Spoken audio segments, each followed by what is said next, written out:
Let's go Mets. Let's go Mets. Let's go Mets.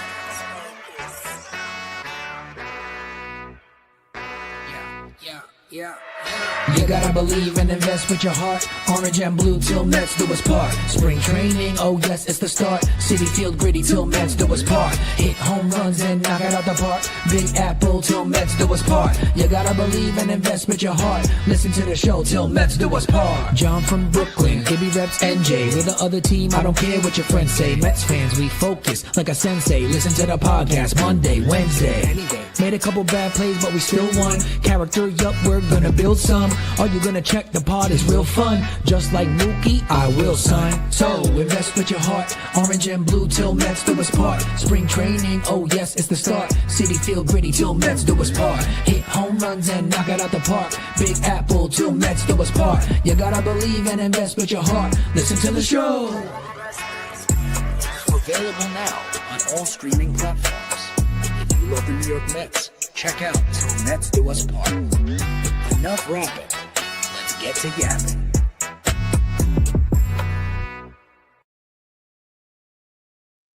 Yo, what's going on, everybody? Welcome into another episode of Til Mets Do Us Part. We are live on YouTube, live on Twitter, live on Substack, like we are each and every single week. John Saponaro, at least for the time being, out in North Hollywood, California, and that means my co-host holding things down back on the East Coast, where I will be tomorrow night, no later than that, certainly, because the Queens Baseball Convention is coming up on Saturday. Ibby will be there.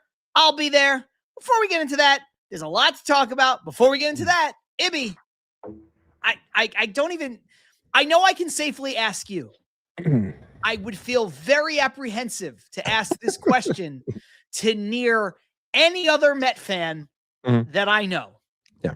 But I know I can safely ask you. So, how you doing? John, I'm doing pretty good. I can't. I Yeah. don't have much to complain about. I mean, is there much to talk about today? Not much has gone on. There's over the much last to 48 talk hours. about. There's Is there? much to talk about. I think it's curious.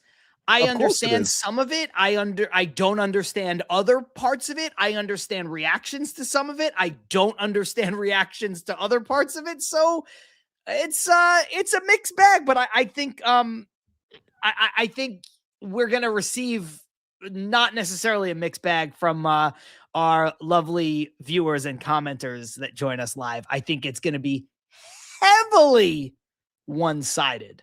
Well, I like to obviously play into the chat, and we make them a huge part of the show. And I did post a poll, so if you didn't vote in the poll, make sure you do. It's a simple question: do you trust David Stearns? Yes Jesus or no? Christ. And we will check those as it goes throughout the show. We already got 141 people here. Shout out to every single one of you. I wonder why. I expect that number to keep climbing across YouTube as well as Twitter. Make sure you like the video, subscribe to the channel. Let's get that follower and subscriber count up. Our subs are at 1432. I want to hit 1500 within the coming weeks. That'd be awesome. But to answer the question that John originally asked me, how am I doing? I'm doing okay. Weather sucks here. It's freezing. It's cold. So I know don't remind me, dude. John's upset that he's leaving his sunny weather to come to chilly, cold, rainy East Coast weather. But it's 86 degrees right now. 86. I woke up to 13 no humidity. today.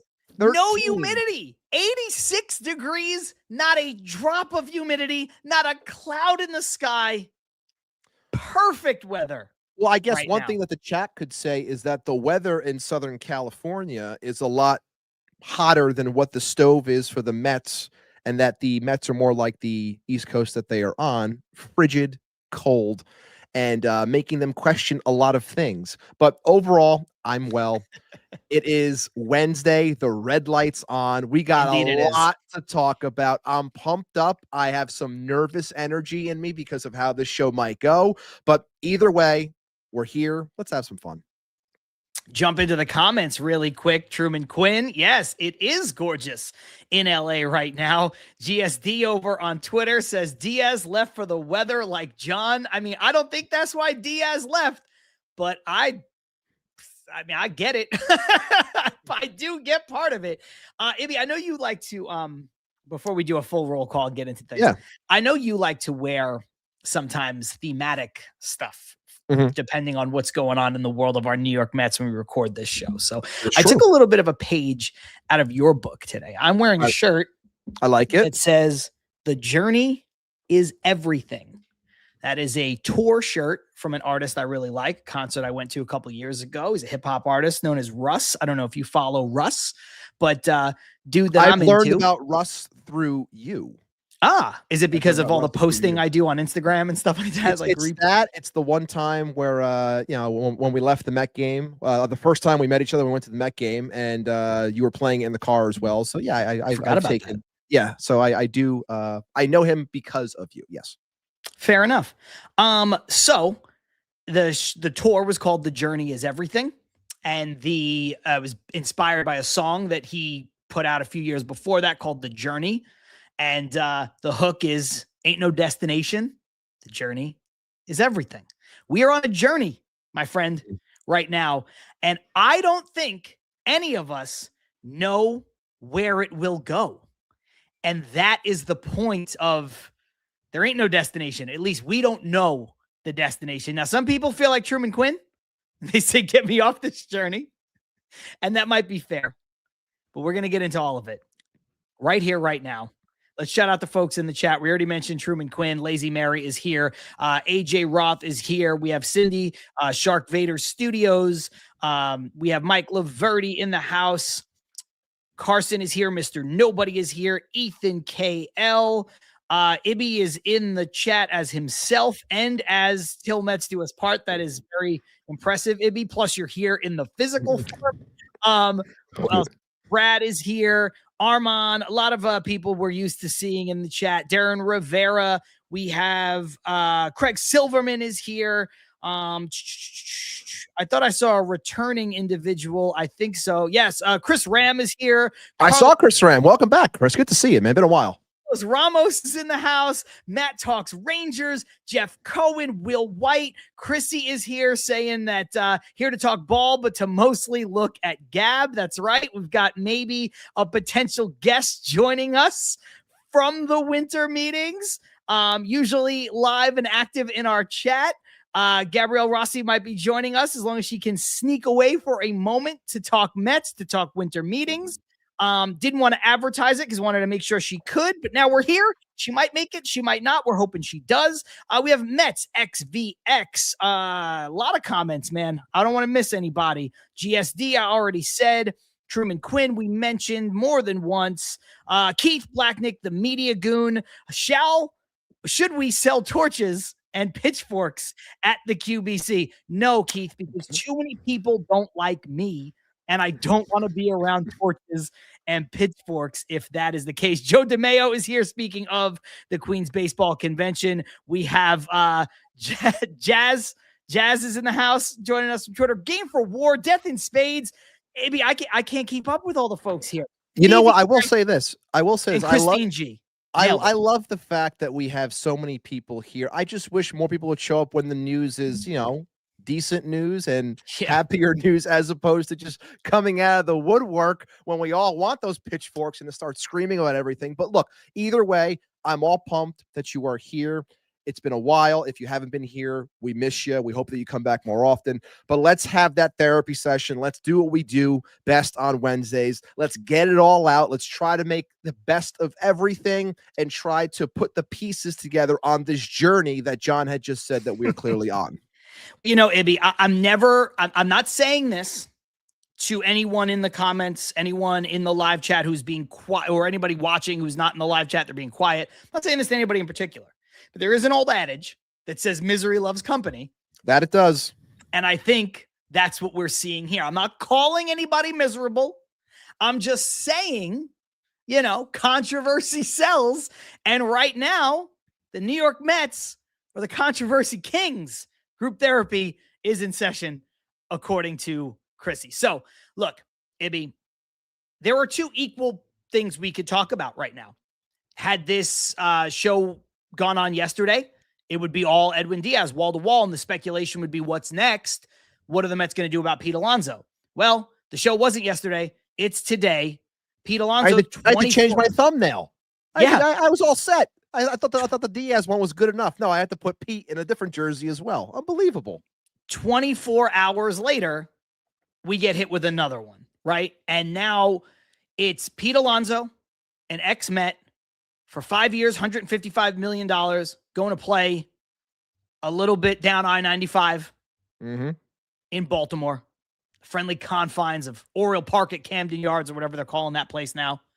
And Edwin Diaz comes out here. Great park, beautiful park. Love that park. And Edwin Diaz coming out here to play in Los Angeles, Hollywood, playing at Dodger Stadium for 3 years, $69 million.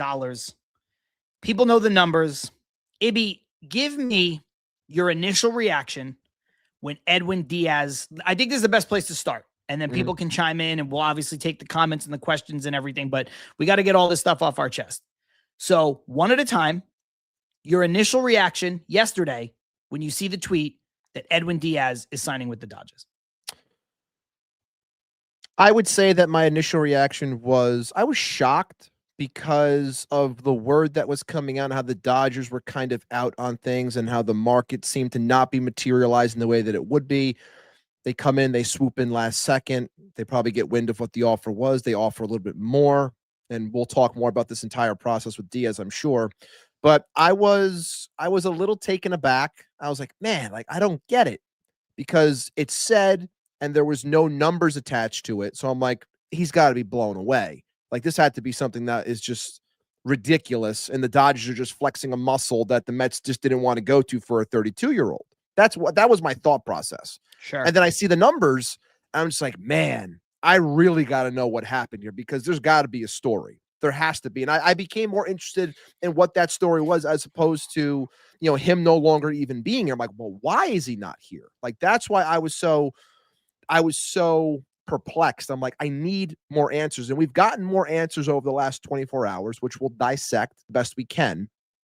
But overall, like for me, we've been on this show since we saw Jake leave as well, which was a big one for us when it happened, which was, again, precluded the QBC same week, day prior. Now we're doing it again with Diaz and Alonso.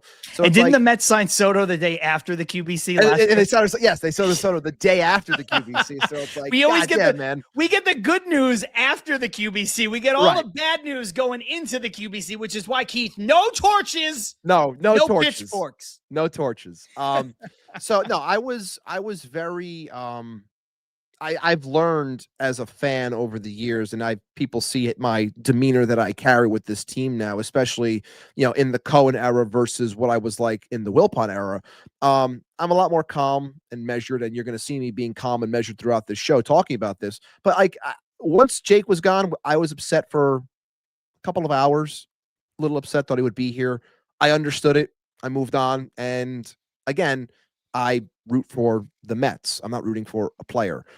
Same thing here with Diaz. I was upset. It's like, man, it would have been awesome to have him here and the whole thing. And we know that the trumpets and everything, and him being the greatest closer the Mets probably have ever had, and the stats and the number, like all of it, like would have been cool. But as the day went on and we got further away from it, I just became like, okay. And then I moved on. I did. That's me. Everyone's different. I'm not telling you, everyone. I'm not telling you how you need to feel. I said that in my tweet yesterday. John said it in his as well. Like, even though people then told me I'm still telling people how to feel. Right. Like, we're not telling you how to feel. Even though I exclusively said I'm not telling you how to feel. Right. Like, in the shorts that we posted, in the TikToks that we posted, our 2-minute thoughts just right away. It felt like it needed to happen. We couldn't wait for the show. You put the stuff out there. I'm not telling you how to feel. Like, you're entitled to feel how you want when it comes to Pete, when it comes to Edwin. But for me, I moved on relatively quickly, and I'll let you know about my Alonso thoughts once we get into that. But that's kind of where I was with the entire thing with Diaz. Let me say this. I'll take both guys and just get it out of the way, and then I'll bounce it over to you for Alonso.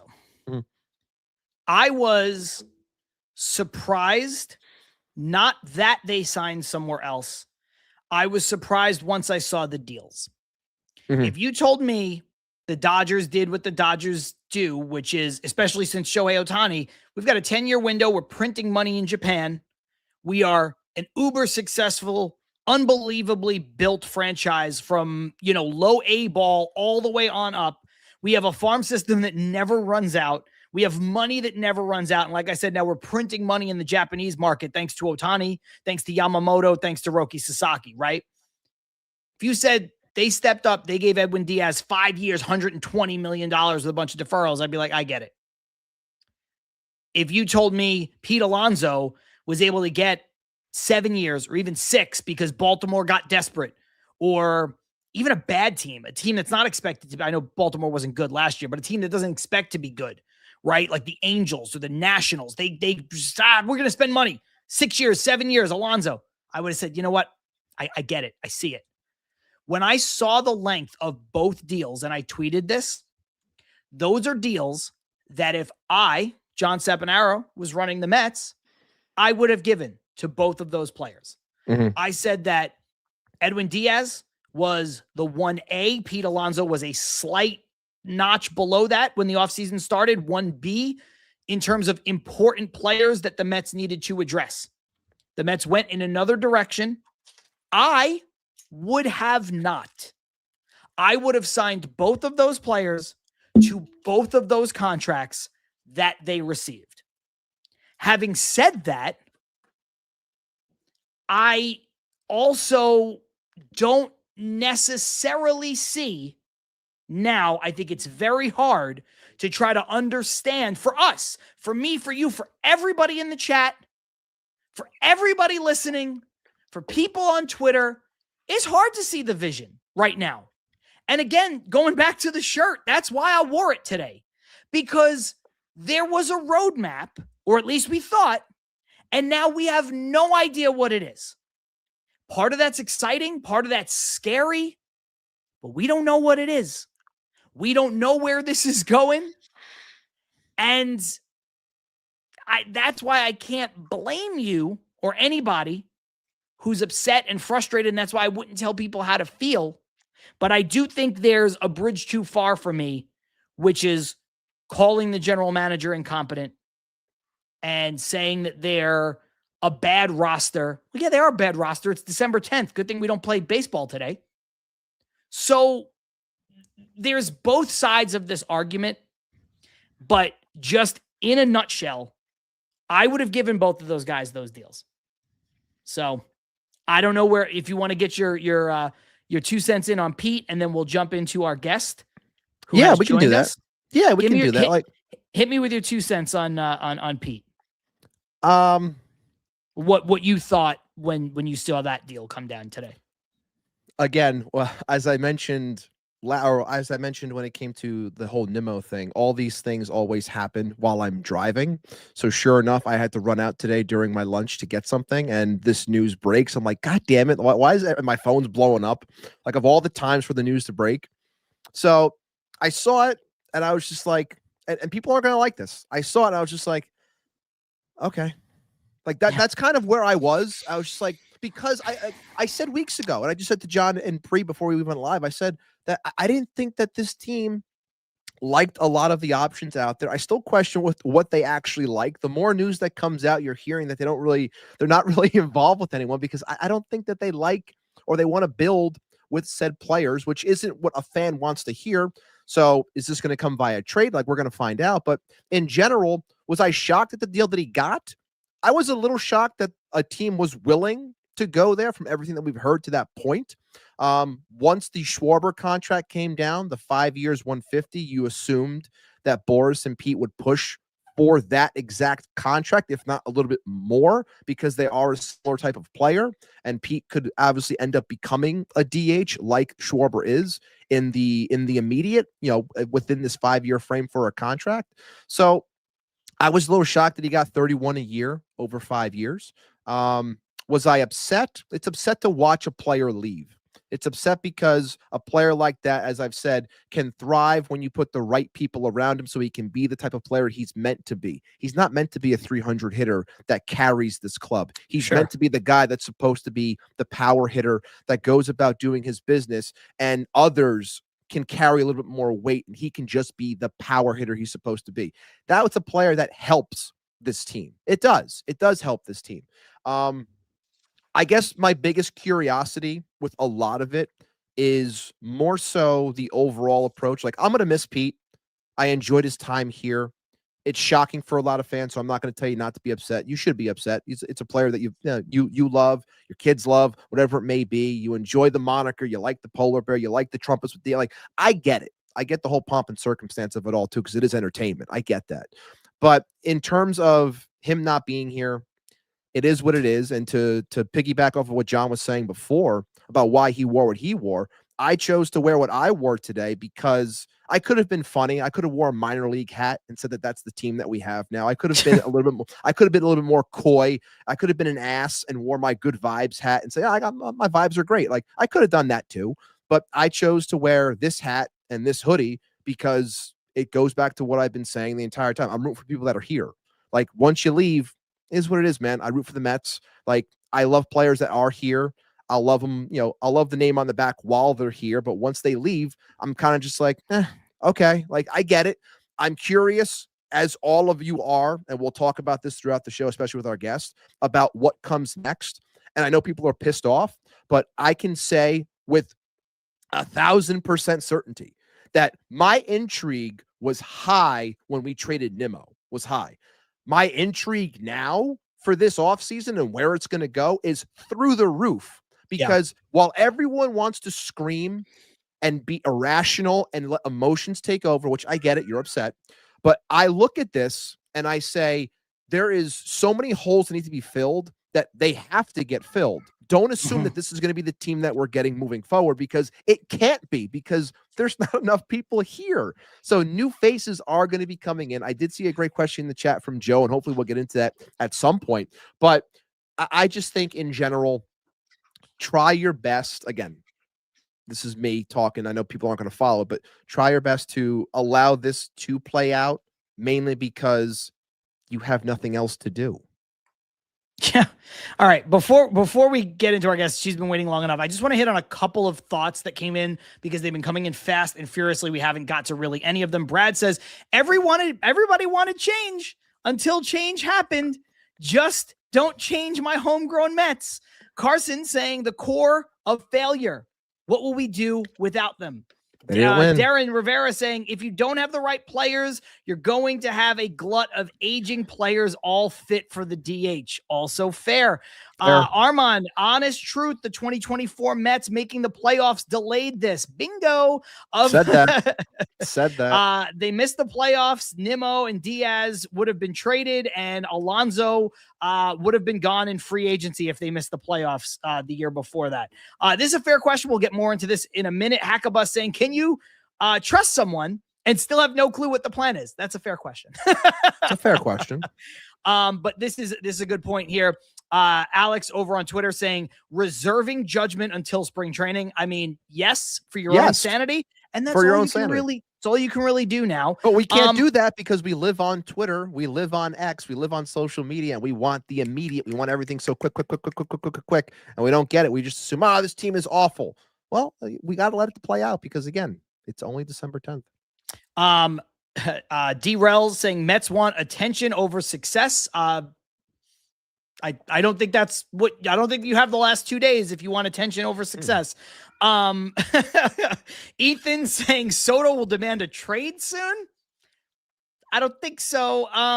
Ethan's got to calm down. It's okay. A fair comment here from Hackabus also saying, are we rebuilding or reloading? Well, that certainly remains to be seen. And we'll see. Now, without further ado, bring on our guest. There she is. The rock star. The rock star. What finally, the heck is up? Able to get you on the show live and in living color.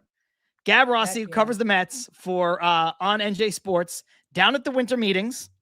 Gab, thank you for taking a couple minutes of your busy day, no doubt, to join us on our podcast and talk about the insanity of the last few days. So just first thing right out of the gate, you're a Mets fan, obviously. You're covering the Mets. You're down there. Two of the biggest things that have happened to the Mets since Cohen has taken over the team, either positive or negative, have happened in the last 24 hours or so. You've been in the backstage area for this thing that we do on this live stream. You've heard mine and Ibby's reaction. So your reaction to what happened over the last 2 days and anything you want to throw on top to either agree with or refute what me and Ibby have said so far. The floor is yours. Oh my goodness. Okay, well, first of all, thank you for having me. It's been a long time coming with absolutely, really like no reason other than me just trolling Ibby anytime that I can to let me on your show. So I really appreciate you having me for absolutely. Of course. Yeah, it's been crazy. I mean, in terms of, being at the winter meetings and seeing everything kind of unfold. Obviously, things are a lot, more controlled than I think people really think they are. Even with these blockbuster things happening and whatnot, like they're all in the back rooms. So it's kind of like everybody gets the same notification on their phone unless you're the person breaking it, and then everybody kind of, it's like the aftershock of it all. But yesterday morning I had a bit of a jerk reaction with Diaz and all of that. On my way to the actual Signia Hilton where everything was happening. In terms of how I feel about it, I think especially after the Alonso news today, I definitely lean a lot more toward being even keeled. Like I don't know if it's the influence of the actual winter meetings and trying to, be like a reporter and all of that kind of nonsense stuff. If I'm being completely honest, I'm very informal. I believe in the nonsense of it all too, and being a fan and having emotions about it and all that stuff. But I mean, I'm kind of over it, if I'm being honest. Like, I think, especially today, seeing all the comments and all of the very emotional initial reactions of it all. I mean, as much as I maybe don't want to agree with Carson, I definitely do. I see it. I think, his initial declining of the extension 2 years ago was, an indicator that he didn't want to be a career Met. And I think that in the long run, I'm not going to say that the Mets maybe made the right move. I think it might take a couple more moves for them to really back their philosophy and maybe what happened here or what didn't happen here. I don't know. I'm over the emotional reaction of it all, if I'm being completely honest. And I am a lifelong Mets fan. I am an emotional Mets fan. Like I love, all things pure and wholesome about baseball. And as much as I wanted Pete back, he's not a Met. He's not a Met anymore, and he's not going to be. So what the hell do we do now? And I think I'll have more of a, maybe without anything being done initially afterward and all of that. I can't really say like, wow, what a great move, Yeah, of course not. And I think that's the frustrating thing. A couple things. First of all, obviously you, myself, Ibby, everybody, but the three of us who are here right now live talking to everybody else, we're three different kinds of fans, right? Mm-hmm. But we also have one thing in common, which is we're fans first, but we have a platform, enough of one that there's enough of a responsibility, right? Where we can be emotional. We don't have Ibby and I don't have the backing of the Mets or a major network. So the only responsibility we have is to each other and to the integrity of the show. So we can kind of go off and say whatever we want to a degree, but also, we're going to be face-to-face with players in a couple days. You're face-to-face with players and GMs and executives and all these agents and everything right now. And I think sometimes it's very important to understand when you have to separate the emotion from it and just look at this as, I guess, when you have to separate the emotion as somebody who's doing this professionally, but using that to help your fandom, right? Where you're like, look, that's how this goes. Sometimes it's just a little easier to say, you know what? I understand why Pete Alonso took X amount of dollars now. Like, if the Mets aren't going to go there, somebody's going to go. But I think the frustrating thing for fans on the flip side of it is, again, no one knows what the plan is now. And I do understand that the unknown is uncomfortable for a lot of people. And I will be singing a different tune if the Mets sign Paul Goldschmidt, right? No, Like, seriously, that's No. like No. I I sent signed Kyle Tucker and trade for Freddie Peralta and sign 2 more relief pitchers. And they're a good team. None of us are going to care about today or yesterday. Not really. well, Some wouldn't go will, that far. some I wouldn't will, go that yeah. far because again, Yeah. like I love Pete Alonso as a player. I mean, having watched him come up and like from the beginning, like you can't help but be sentimental about it. Like, if we're gonna quote Moneyball of it, and it's the whole how can you not be romantic about baseball? I love all of the gushy nonsense that makes us feel good about the sport. Of course they do. But at the same time, and like I'll shoot the shit all day long. I can say, locker room level nonsense and whatnot. But I like this particular instance, I had this weird like revelation this weekend, and I was saying to Ibby before, like I have been so unbelievably stupid, unhinged, and nonsensical about the Mets for so long.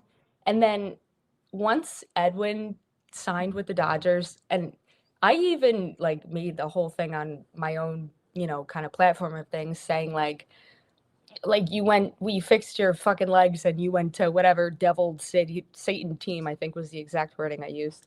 Like, we fixed your legs just for you to walk across town. Are you like, I still have that in me, but at the same Sure. time, I had gotten it all out then. And with Pete, I think it was just a long time coming. Like you guys said, the 2024 emotional, feel good season of it all, even though they didn't win.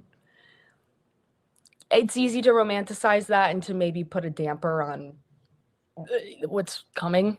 But I think him signing with Boris, number one, was indicative of his plan.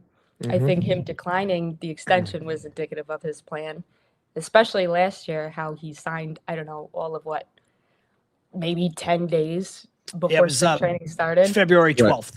Yeah. Right. I think I got down there for media day on the 17th or something like that. Like, it's I want to believe in my heart of hearts, and I think most fans feel this way, that Pete really held out for the Mets, but I just really don't think that was the case. I really think that whoever's in his camp and in that sense was, and Pete Alonso's deserving of money. Like, don't make it seem like I'm not saying it that way, but I don't know how to word it right. I feel very weird about it in like a fan / whatever kind of way. If that makes sense. I think his plan all along was to not be a Met, or to just really, and again, you're playing for the name on the front of your jersey. As much as players are absolutely deserving of buku nonsense contracts, you know what I mean? The years, and I'll say that all day long, but sometimes the tone shifts, and if it's it is what it is. Whatever. Good luck in Baltimore. It does come down to that. I mean, look, there's a lot of ways that we can attack this show going forward, right? I've already mentioned I've criticized Stern. There are people in this chat that are going to call me Stearns fanboy. There are people online that are going to call me Stearns fanboy. Are you a Stans Fern? I just said that wrong. Stearns fanboy. I almost said Stans Fernboy. But Stans boy. Either way. But like, I think we know. Like, I'm not. I've criticized him plenty, but I think again, part of growing up is realizing this is the guy that Cohen wanted. Forget about fans. Cohen wanted him. Cohen put him in charge. And now he's putting his stamp on this team. And I tweeted out something earlier, Ibby, where you could say what you want about Stearns, but what he's doing right now takes fucking stones to do. I said that he's putting the target on himself. Yeah. And if you don't like Stearns, only one of two things is going to happen. He's either going to get this right, and you're going to like him. You're going to flip, because he's going to get it right. The Mets are going to win, and he's going to win you over. Or he's going to get this wrong, and he's going to get fired, and you get to say, see, I told you so. Right. So I think now those people who don't like Stearns, it's a field day for you. Of course it is. Right. But I also think that a majority of fans, and look, if it's the people in here as well, I think it was I think you posted something yesterday, John, and I think I posted a lot. I think B Dot is in the chat today. I think he is. And B Dot is here. He was, and B Dot, this isn't me going after, this is just me just repeating what you had said in a tweet, which I thought was interesting, but it's also in line with what we're talking about. John was saying his point and remaining rational about it, but B Dot responded and in his words basically said, you're out here trying to be rational about this. Meanwhile, everyone else, myself included, that was his words, that he and others are out for blood. And I'm sitting there and I read that and I'm just like, you're out for blood, but why? Because he also put out a tweet earlier talking about how, when it comes to Met fandom and Mets fans in general at this point, when it comes to Stearns, it's one of two camps. I think it was in response to Ryan Finkelstein's tweet about how fans one way are trying to stay positive and trust the process and let it play out. Others are just waiting for this. They're preying on this guy's downfall. That's what they're doing. And that's all that it's going to be. And there's no in between. And it's frustrating, I think, because I honestly believe that when it comes to like Devin Williams, we'll use that as the example because it's the easy one. When it comes to someone like Devin Williams, I feel like everyone is waiting to just boo the guy. And I think that's wrong because he's here now. You want him to succeed, but I think more people are going to get off on the fact of saying that Stearns is an idiot and you were wrong for doing this. So I'm going to boo the shit out of this guy the moment he has one hiccup. That's what I think. And look, I had said previously that putting him in a spot like this is dangerous because of this fan base, because of how fickle they can be at times and how they boo and so on and so forth. So no matter what, I do think it's a tough spot. I said Devin's a good player, but I still thought that Diaz should be back. I still think Diaz should have been back. But after all the news that came out, like I kind of understand why it went the way that it went too. But I just think that we, as this fan base continues to dive deeper and deeper into this hate, I feel as though they just want the blood and that they don't want the success because they don't even want to wait for this to play out. I mean, what do I say all the time, Ibby? We have takes on this show. I would rather be happy than right. And there is a large section of this fan base, Gab, I think sincerely, that would rather be right than happy. I do. Yeah. And that's the problem. Like, I know it's a joke. Like their expressions like B. Brian saying, I still want blood, LOL. Like I know it's an expression. I know it's a joke. Of course. Yeah. But like, I got it. Why? Don't you want this to work? Like it's already happened. It's done. It's go over. Back and change it. It's It's over. Isn't the goal as a Mets fan for you wanting the Mets to be good? Why are we talking about the next GM? We just had 4 GMs in 4 years. You don't think that's part of the problem? You want another one? Yeah. I can't. This is why I argue with people because it defies logic. Everybody can fan however they want to fan. But if you're going to sit here and you're going to throw out takes and you're going to say, listen, I'm putting my stamp on this. This is my opinion. Well, it has to be based in some kind of reality. Stearns just signed a deal. Cohen waited and waited and waited and waited to get him here. And in that time, he had 4 other people running this. Then Stearns becomes available. He gives them the 5-year deal, whatever. He has 1 really good year, 1 really bad year. And now everybody's like, that's it. Get him out of here. Well, I seem to remember the Mets being good and then bad and then good and then bad every year before Stearns with Cohen. But no, Stearns is the poster child for ineptitude. People want to call him boy genius, and they want to call him smiles. And they want to take every pot shot at him. And to me, I think it's disgusting. Like, what have you ever done to say anything like that? Yeah. To me, that's where it's all a bridge too far. You could say the guy, like, if they don't go out and get a big bat, if they don't go out and get a big starter, I'm going to be pissed. I'm going to be down on Stearns. If Mark Vientos is playing first base, I'm going to be pissed off. I don't even want Carlos Santana. I'm sorry. Like, no, Band-Aid the issue. Like, no, if Jeff McNeil and Paul Goldschmidt are platooning at first base, I'm going to be angry about it. It's going to be I'd rather terrible. play first base. Like, yes. Yeah, seriously. I mean, come on. I just think I think this is a good this is a good way to sum it up. Chrissy says, I think a little more transparency with the fan base of what the long-term plan is would dissolve some tension. And I think that's a good point because every GM is going to give you GM speak. And I know that nobody's ever going to lay out their full plan, but it does seem a little odd for you to go out, despite his age, despite the fact that Juan Soto is very young and he's generational, to go out and sign Juan Soto and then a year later say full rebuild. That So seems that's kind odd. of that's where I was like chewing on the idea all day too. I was like, all right, well, Pete did decline the extension, 2 seasons ago? Then they signed Soto. And the whole idea of signing Soto and how they actually won him over was with the idea of building around him. So is Juan Soto's long-term contract the pivot from Pete? Were they foreseeing this from that point in time? And then that's why they went all in on Soto beyond his talent, beyond him as a player, as an individual. You know what I mean? Like they truly invested in Soto as the one to build around, in my own opinion.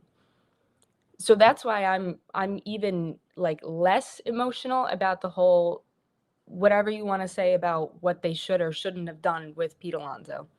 And again, I am a loyalist, right? I am a baseball purist through and through. You guys know how much I fucking hate sabermetrics. But at the same time, if we're talking about maybe not even the idea of a rebuild, but right, instituting a player like that, again, of this caliber, it's not always going to mesh with what's already existing. Not saying that there was any clash or anything. I'm not privy to information like that. You know what I mean? It's just when I'm trying to think of the reasoning behind maybe why they didn't even reach out to him, I can't help but feel like that's where their focus went. It was in Soto, right? They figured, all right, we've got the one. You know, it's all of them. Lindor, Soto, Alonso, they all hit fucking 30 home runs a year. That's unbelievable. And I don't want to go and say, do you really need more than 3? But like, Yeah. At the same time, the Mets have struggled significantly with so many power hitters. Baseball is still a game of fundamentals. Baseball is a thinking man's game. So how are you going to make those things, right, marry? Where's this synergy and all of that if you have all of the, and I think about it too when I think about Mendoza, and I think that there's obviously a conversation that we can have about him and how all of this relates to his maybe coaching style and whatnot. But right, you can't have players of that caliber and then expect Mendoza, who's, you know, not a seasoned Mets manager quite yet. You can't chastise ego of that size. So if somebody's not, you know, I mean, the Mets, I think, were playing their best when they were, you know, really laying on situational hitting and shit like that this year. And they look like they were having fun. And as much as people, right, we want to say, well, how come we can't have a fucking lineup of 9 hitters that all hit 30+ home runs? Ego gets involved, right? It's all of those other things that really translated on the field to show that they were not really even having a good time.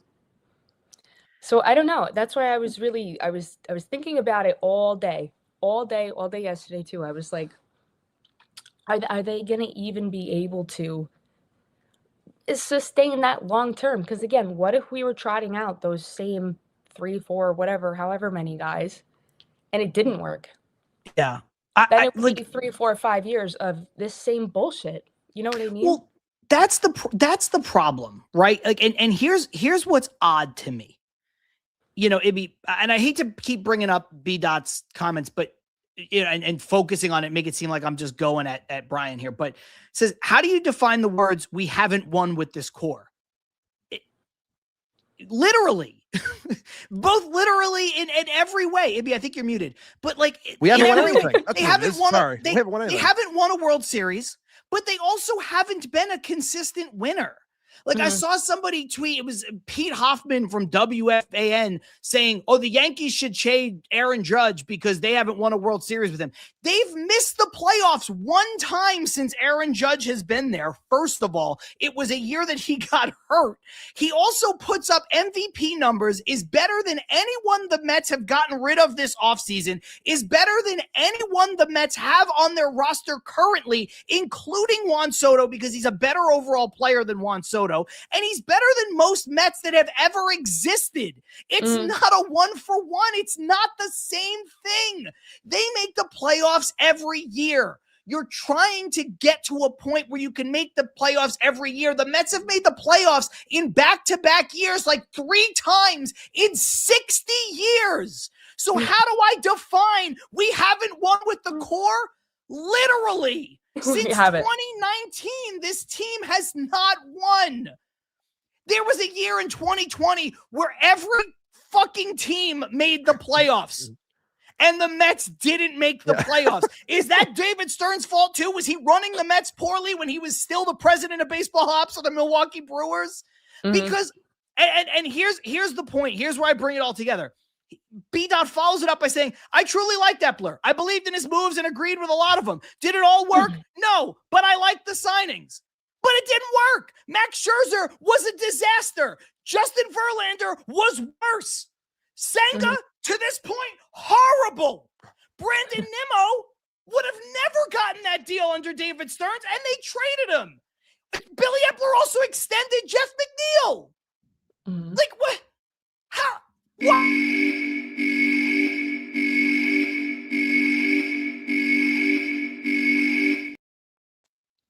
I'm not gonna lie, that scared the absolute shit out. It scared me. I forgot about it. But I just, like, the point is, I'm just using that because there's a lot of sentiment here. And we can talk in the second half more rationally about what to do. And again, Stearns deserves criticism. The way he handled the market, maybe not with Pete, because I just don't think the Mets were ever that interested in Pete. And like Gab said, I'm not 100% sure Pete was totes great about coming back here. I think he would have, but I don't think he cared either way. And that's fine.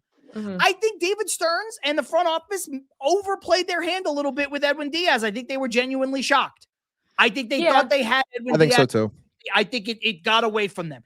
And for that, he deserves criticism. And listen, he'll deserve criticism if Edwin Diaz is great for 3 years and Pete Alonso is great for the next 5. And I already said I would have given both of those guys both of those deals if I ran the team. But I just don't understand this thing of like, I liked Epler. None of it worked, but I like him.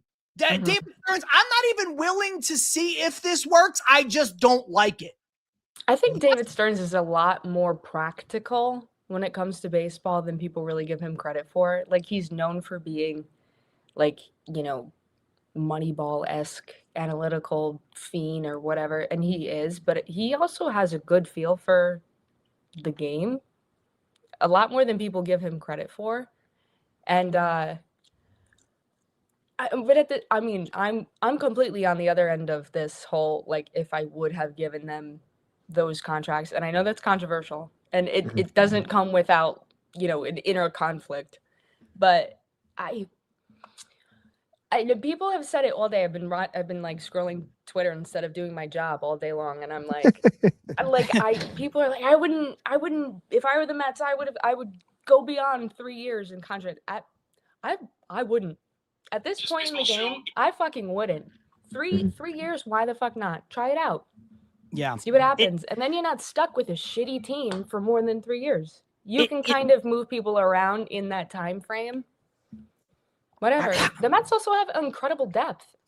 They do. I mean, look, nobody wants to hear about that today. It's true. Ibby, like B-Dot saying everybody wants to criticize GMs in hindsight. You mean after you've seen the results? Yeah. Yeah. That's what tends to happen. And I also think, and you correct me if I'm wrong, B-Dot, and I'll gladly accept being told that I'm wrong if I'm off on this, but I think that people that say that they like Epler more is because it's names that came in that you know. I think that's what it really is. I think it's based off of that you saw Max Scherzer, Justin Verlander, and these names that have stature and like they've done things in this game, granted on the back end of said careers.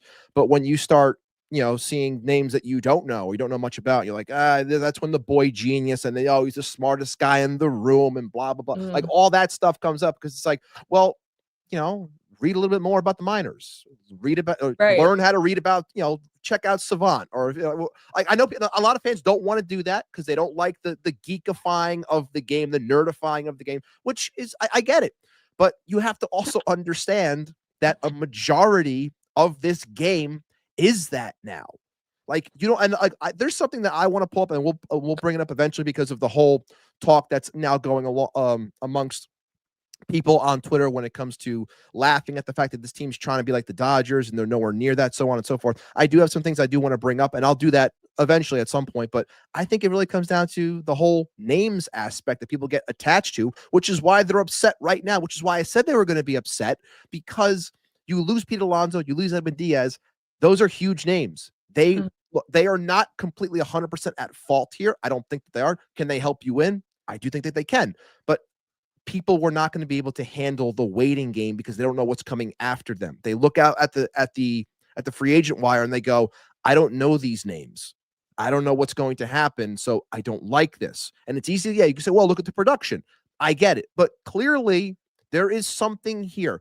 And I will say this, that man, people want to talk about the smirking and nonstop, about the smiling, whatever. Again, it's a nervous tick. I think the guy's just a geek who doesn't know how to talk in front of people. But I honestly think that man stood in front of a camera and said with confidence that he believes that this team is going to be competitive. To say that when you know this storm was coming, to me, I don't think you say that if you don't believe that this team is going to get better. Maybe that's just me. Maybe I'm wrong in that. So be it. You don't have to agree with it. But to stand in front of a New York media and to say that when you know you just lost Edwin Diaz and you probably knew at that point that you were losing Pete Alonso because you didn't even give an offer, I feel like there needs to be more before I can obviously rip the guy to shreds. Mm-hmm. I think this is the frustrating part for me in all of this. I've said this a couple times on Twitter. I think it's very hard today and yesterday to defend David Stearns and the front office and the direction of this team because no one knows what it is. And again, personally, I would have given out those deals. Yet here I am defending David Stearns because of how far the other side people are taking this, Gab. And that's the thing that I think frustrates me the most. Again, I've said to people earlier, I don't care how people fan. I really don't. Mm-hmm. My cat making another appearance twice today. I don't care how people fan. I truly don't. I just think that sometimes if you are good, like to Ibby's point, right? You have to educate yourself a little bit on the sabermetrics, on the advanced statistics, on the analytics, because that's how baseball is. So even if you're not necessarily a fan of them, and I think some of them are good, some of them aren't, I think stats tell stories, and that's true, and you just have to know how to read them. But I'm not sitting here going, it should be all analytics. I know you just said it. You don't like the analytical side. We've talked about this, not even on this show, that's not for you. That's fine. But you're not like, I don't care. I don't even want to see it. I don't want to look at it. I don't want to acknowledge it. Like, you have to understand that it has a place. And again, I just think that if you're honest, not you, but the people out there, if they're honest with the type of fan that they are, then I don't think you're not going to be upset because you understand that I'm not telling you how to fan. I'm saying that for your own good, you need to just be honest with the type of fan that you want to be. If you want to be a fair weather fan, if you want to be somebody who just likes the names on the back of the jersey and have favorite players and go to the ballpark, good. But then don't come on here and tell me that you know more than David Stearns. David Stearns has forgotten more getting up out of bed this morning than you will ever know, whether he's successful or not at the Mets job. And I think that's what gets me. It's that there's this arrogance, there's this hubris about it where people are going to sit here and they're going to talk down on somebody's Harvard boy. Oh, I forgot Harvard, not an accomplishment. Like, what are we doing here? Right. And I think that's what frustrates me is I don't want to defend him today. I don't think these are good moves, but I'm defending them because the other side is insane. I'm not siding with these other people. It's a bridge too far. Yeah. Right. I feel like if it wasn't such a chain of events that I feel like, and again, in my own opinion, this is how I've analyzed or even am coping with it. You know, it's the chain of events with Pete. It's really I feel like you could tell it was happening. I mean, a week ago, I would have told you, even like 2 days ago when I was in Florida with my own, network of things, I did a broadcast on New Jersey sports, and I said the Mets are inclined to give Pete the years and they're inclined to give him the money. And I still feel that they should have, but at the same time, he also wasn't in it. Otherwise, it would have gone differently. Like, I just can't express that enough. I feel like, last year there was all this talk about him, like, I just fell off my chair. All this talk about him, like, circling back on the Mets and making sure that he gave them the last word. There was all this talk about that kind of thing, and it just did not happen this year. Him going and it being reported on that he was going to the winter meetings to specifically meet with the Orioles and the Red Sox, it's like, what did you expect? I mean, again, I'm talking out of like almost two sides of my mouth here, and I completely, it's the inner conflict in myself coming out this way. But I don't know. Like, I just feel like 5 years for a first baseman at 31 who's not even an elite defender, even though he is offensively, you wouldn't give anyone that. And especially not somebody who's not making it like extremely known that that's their intention. Like, you could be media trained and you could say whatever the hell you want in interviews about things. And I'm not saying that's not where his heart was, but again, your actions say otherwise. Because, right, he took a 5-year deal. 2 years ago, he declined to 7. Yeah, For not Yeah. even like, if we're talking, unfathomable amounts of money for $10 million more a year with 2 years in. Okay, like, it's not chump change, but it's not like, life altering at that level, I guess. Maybe. And again, I don't know. I don't know how much that is to somebody, but when I'm looking at the time frame of things, and it was always reported on that Pete was hung up on the years, the Mets were hung up on the years. You would have been 2 years into your 7-year contract had you accepted that. To me, that would have said, I'm willing to stay with the Mets for absolutely any reason under the sun. And look, they gave me like a sweetener. But you didn't do that. So you're more than welcome to test your value in the market. And I welcome that for players of that caliber. Pete is of that class. But for the fan reaction to be still going, I don't know. Like, I get it, but breakups are hard. Yeah, they are. Yeah. I'm gonna pull up a couple comments here. Giant Dart over on Twitter saying it was time for a reset. Let Stearns cook. Again, I just you have no choice now. That's what's happening. So yes, I think Armand is right here. In my opinion, the vision is young, athletic players. I think been saying it. That's how you get better. By the way, that's how you're good. That's how all the teams are good. Is being younger, being athletic. Not giving jobs to people, not just saying, hey, let's go see what you've got, but like putting talent on the field, versatile players. That's all part of it. We've got Carlos Ramos saying David Stearns is literally doing what the Astros did for 7 years in the mid 2000s. The problem is there's no reason for him to do that. This is not what the Astros. That's not what the Astros did in the mid 2000s. The Astros never signed a player the caliber of Juan Soto in the mid 2000s. They never signed a contract like that. I feel like it's implying that they're tanking to get better draft picks, even though it doesn't happen anymore. I feel like that's what it's implying. Yes, but they're not tanking. I mean, you and I both know they're that. not. They're not tanking. They're giving themselves the freedom. David Stearns, again, it may not work. David Stearns is clearing the deck. This team, for me, I always felt 2026 was going to be year one for David Stearns. Because when you get in and you have contracts you have to figure out, you have to get out from some stuff. I was going to say 2026, Ibby, and I know you felt the same way. 2026 was year one. That's with Brandon Nimmo's contract. That's with some of these other things still on the books. 2026 is now year one. It's David Stearns' team. Yeah. It's either going to lose 90 games, win 90 games. I don't know, but it's Stearns now. This is Stearns' team. Yes, it is. Yes, it is. And so I I don't know what until he trades Lindor. Yeah. Boy, imagine that live. Oh man. Jesus That'd be Christ. awesome. Okay.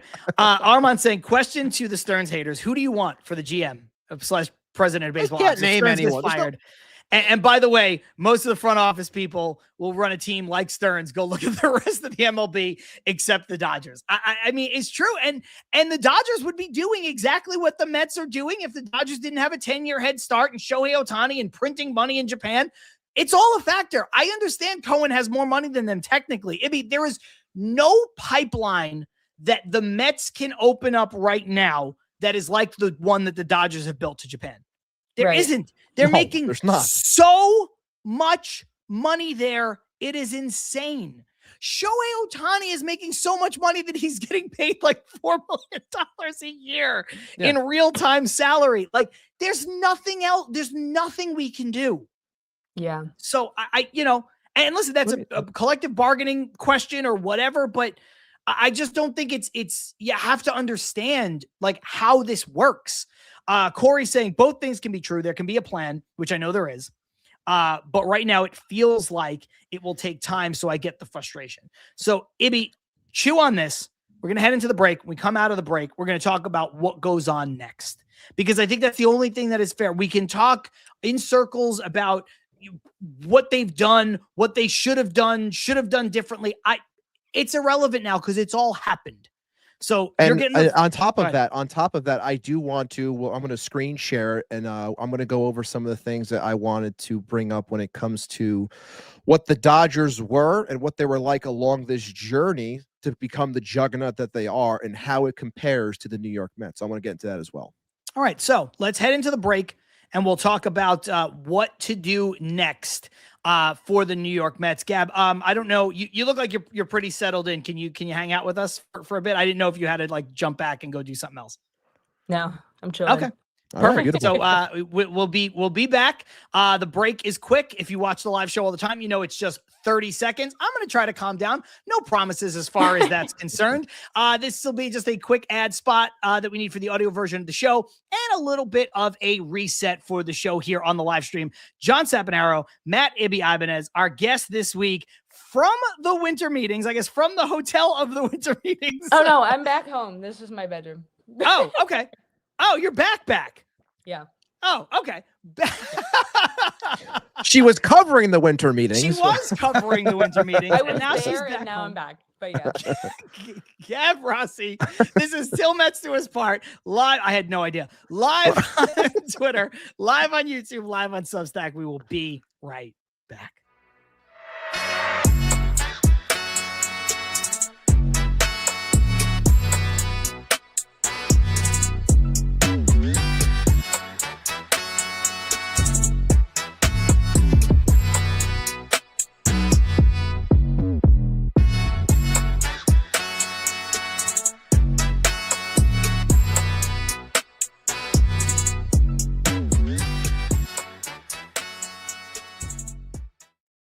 Yo, just like that, we are back with Til Mets Do Us Part, live on YouTube, live on Twitter, live on Substack, like we are each and every single week, Wednesdays, 5:30 p.m. Eastern Time. If you missed any of the show, you can go back and watch it. Once we're done with the live broadcast, it will live forever and ever and ever on our YouTube channel, which is appropriately called Til Mets Do Us Part. Like I said, you can also find this live stream on our Substack once we are done, which is appropriately named, you guessed it, Til Mets Do Us Part. If you can't do any of that, this will drop as an audio show later on tonight that you can find on Amazon Music, Apple Podcasts, and Spotify. Make sure to subscribe wherever it is you prefer, whether it's you want to listen to the show, watch the show, you want to do both. Subscribe, turn notifications on so that you get alerts when new episodes drop, especially here on YouTube, especially here this time of year. You never know when we might have to do a surprise show, extra show, whatever it might be. The best way to become a full-fledged participant in Til Mets Do Us Part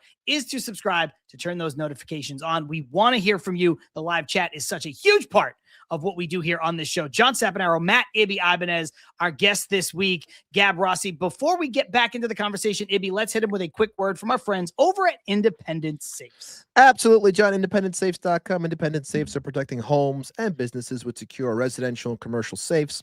fireproof peace of mind in every corner. Visit independentsafes.com today for security that stands strong. And we all know it's one of our favorite parts of the show. It's time for somebody or an idea or a concept. I'm pretty sure I know where the chat's going with this one. When it comes to putting somebody in the safe and potentially throwing away the key, maybe even throwing the panic room, or the safe itself into the river, whatever it may be. For me, this week, to the dismay of the chat, I am not putting David Stearns in there. Sorry to break it to you, I'm not.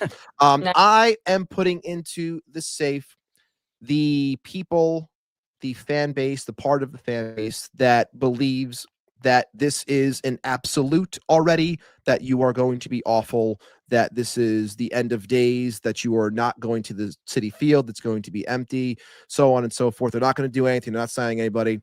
I'm going to put you into the safe for now. I won't throw away the key. I'm not going to throw you into the river. I'm just going to place you in there now. Think of it as an emotional timeout, just to calm down for a little bit. And I just think that is too much. And I don't like how the media either is running with that, sprinting with that, really, because I said that they would. I shouldn't be shocked because I said this was going to happen 2 weeks ago. But yeah. I don't like how the media is now taking that as well and saying this team is lost. They don't know what they're doing. This team is all. It's like, well, there's still a lot to do. And obviously they have to do something because they got to fill in these spots one way or another. So for now, I'm putting you guys into a safe timeout, if you will. I won't throw away the key. I'll just place it next to it. I might even leave the door open just a tad.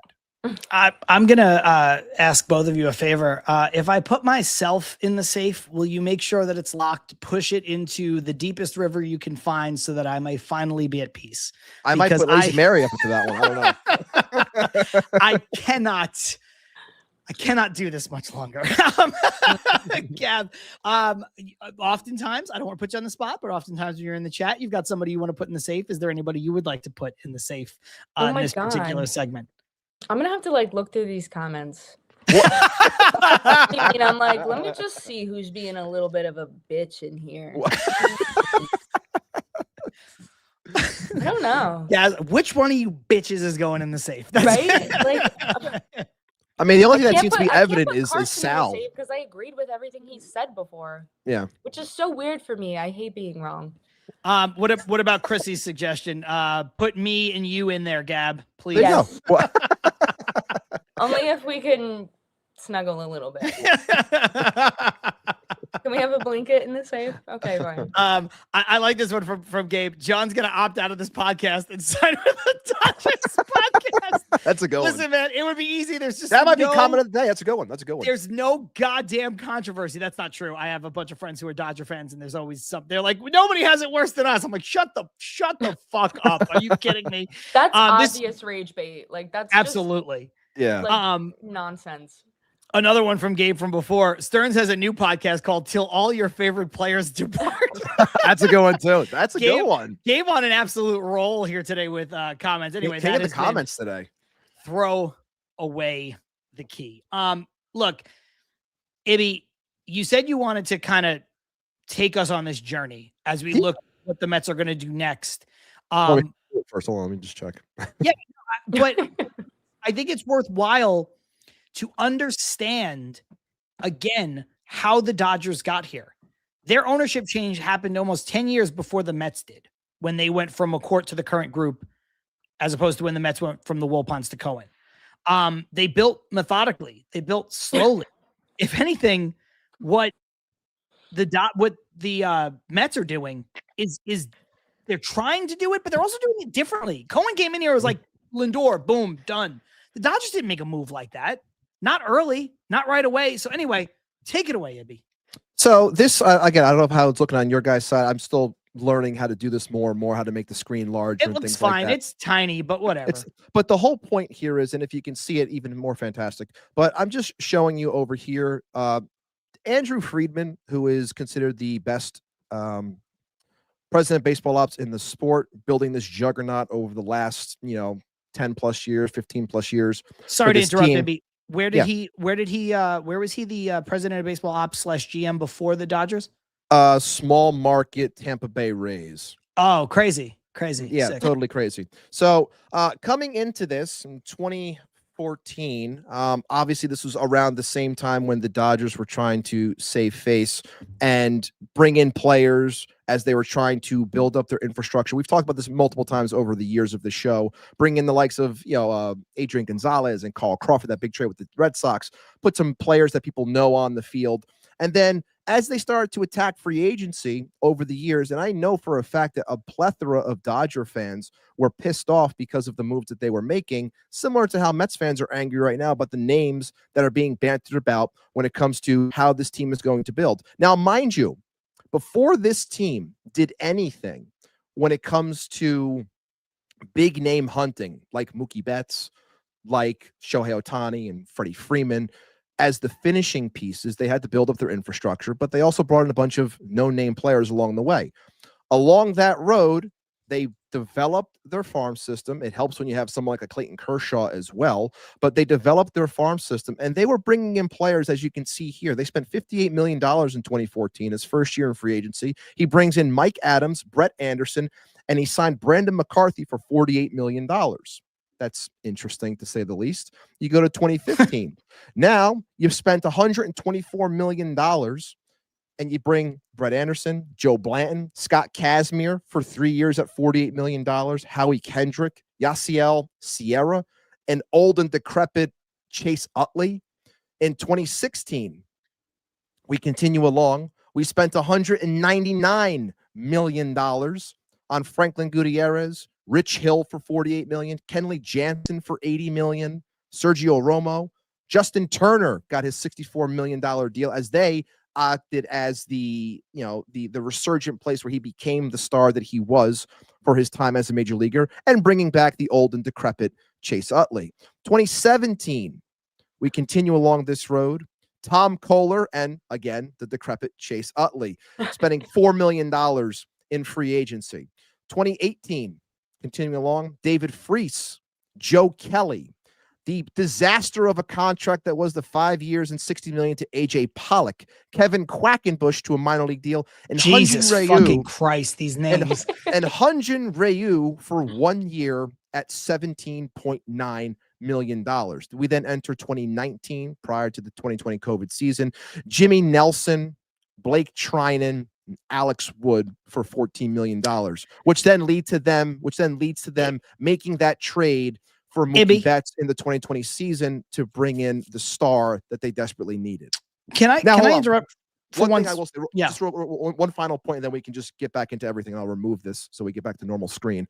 And you could reset the screen. I will say this: along that time frame, the Dodgers remained a power, and I don't think they won less than 89 games along the way. So again, you can find ways to make things work, even with names that aren't that great, while developing from within to create a power that you can become, to then use your owners to spend big money to bring in the right players, like they did with Mookie Betts when they got him at 26 years old, like they were fortunate enough to get Ohtani on the contract that no other player is ever going to do, but they're fortunate because they built the monster that they are. And then, of course, on top of that, Freddie Freeman and poaching him from the Braves. So there is a path here 2 years in. Maybe it works. Maybe I'm completely off. And if I am, I apologize. But I just wanted to bring you guys down that road when it comes to the names that were brought in by Andrew Friedman. What I think is frustrating about this is, like Ethan says, all those teams made the playoffs, LMAO. That's the point. The Mets don't make the fucking playoffs. They don't. They just don't. So what do you want? Do you want to keep doing the same thing and not making the playoffs? Okay, that's fine. That's insanity. Lazy Mary says Dodgers have been top 3 in payroll. Later corrects it and says not exactly top 3. Every year since the ownership changed, gentlemen, they made the playoffs every year. The Mets have been top 3 in payroll every year since Steve Cohen has taken over, and they haven't made the playoffs every year. So would you like to continue to do that? Is that what you want to do? Carlos Ramos saying they built methodically, they built slowly. Okay, John. So when the Dodgers won their first modern era World Series, what was their roster? Off the top of my head, I don't know their roster, but I bet you it was better than the Mets roster last year. I don't understand what people are expecting Like everybody wanted change. And I've said, I hate having cliches, but Jesus Christ, like everybody wants to be the Dodgers, Gab, until it's time to be the Dodgers. Yeah. When it comes to doing these things, when it comes to making hard decisions, when it comes to letting Seager leave, when it comes to trading for Trey Turner and letting him go and giving up assets for Max Scherzer and Manny Machado and letting him go and letting them go. Oh my God. And it all works. It all works because they make the tough decisions. They make the emotionless decisions. And people are like, Stearns better make a move now to make me happy. Look, do I want the Mets to make a big move? I do, because it fits their roster. Their roster has a lot of holes, and I think they need to be better. But a GM's job is not to make us happy. It's to build the team that can win, and that will in turn make us happy. I don't want to move to placate us. That's what gets us in these spots. Like Carson said before, I pulled it up, but I didn't star it. It was like, you know what the Dodgers wouldn't do? Give Pete Alonso 5 years and $155 million. Like 5 years is asinine. It's I'm sorry, it's asinine. It doesn't make any sense. And so I just don't understand what people expect. But look, let's move forward. Radiant says, considering all the moves that we've made, how does the 2026 roster fill out for the Mets? What do you think is going to be, or who do you think is going to be on this team come February 1st, 2026? Ibby, what is your thought process now? Where do they go from here? Because I think, again, they should have. My biggest issue with all of this is if you didn't give money to Diaz, who I think we can all agree deserved some contract, like he deserves the money, he earned it. And you didn't give the money to Pete, and he earned it. Who are you going to give money to? Where is this money going to go? I think that's what makes this entire thing. They have a lot of holes. That's what makes this entire thing so intriguing to me, because money's got to go somewhere. You have all these holes to fill. Who's it going to be? And I said, like, it's tough to be put on the spot to say where they're going to go. But if I can say one thing, I really think that they want to get involved in the trade market. Now, again, it takes two to tango. But I do believe that he is going to correct the pitching aspect. I do believe that he wants to get something that is a lot more stable, that allows him to pick and choose when certain guys do come up and when certain guys are fully utilized within the rotation as a 5 or 6 man if Senga is still here. So I know people, and there are reports saying they're out on X player here, X pitcher here from Valdez. No, like what have you, Michael King. I put him on the photo because he's being targeted as someone that they might be interested in.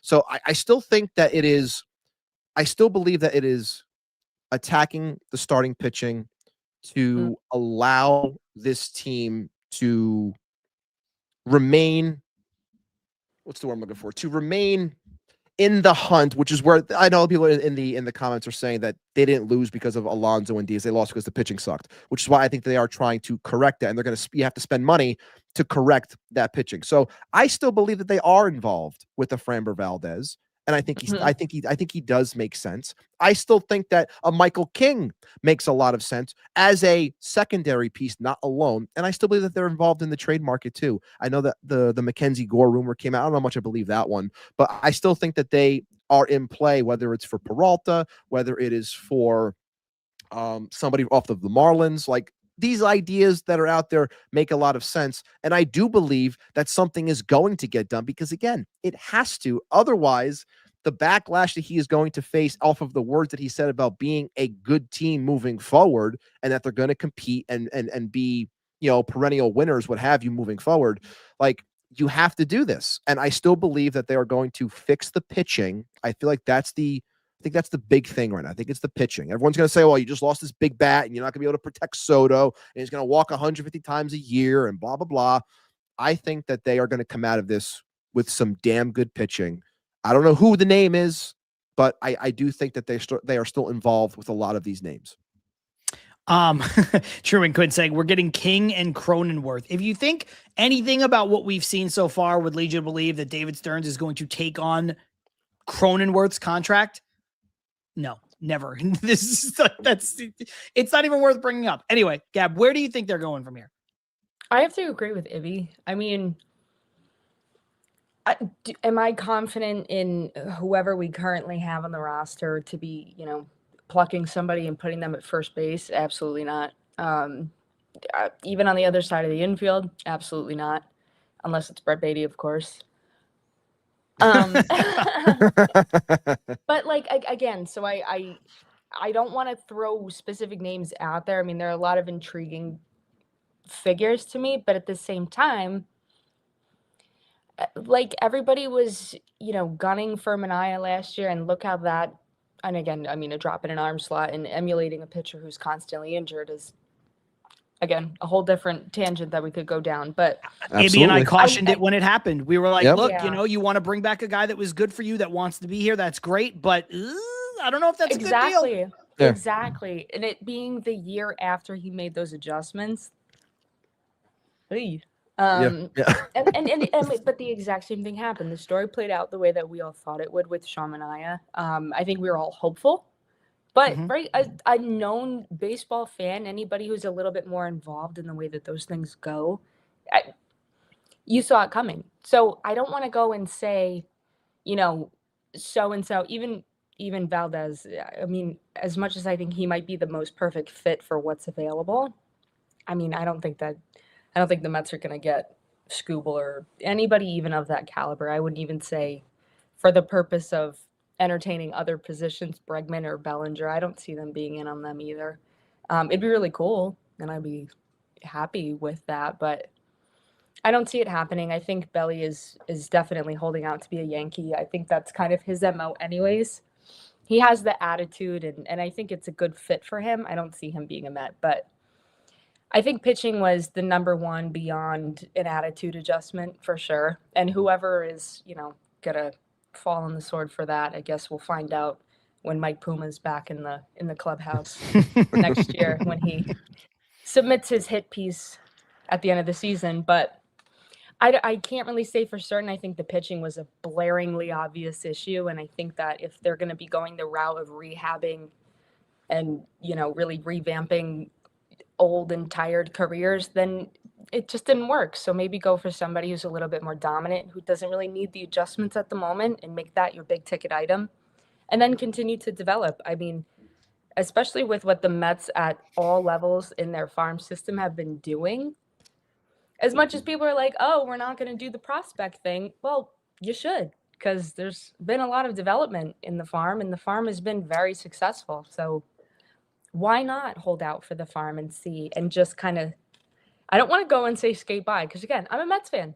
I want them to win. I don't want to say skate by for the next year or whatever, focus on development, but you have to have a substantial pool to pick from, and that's what's going to perpetuate winning for this team. And that's what convinced Juan Soto to sign with the Mets. It's not because he thought, of what was currently being on the field, what that lost in 2024, regardless of how we all feel about them in a sentimental sense, they still lost, and they shit the bed last year.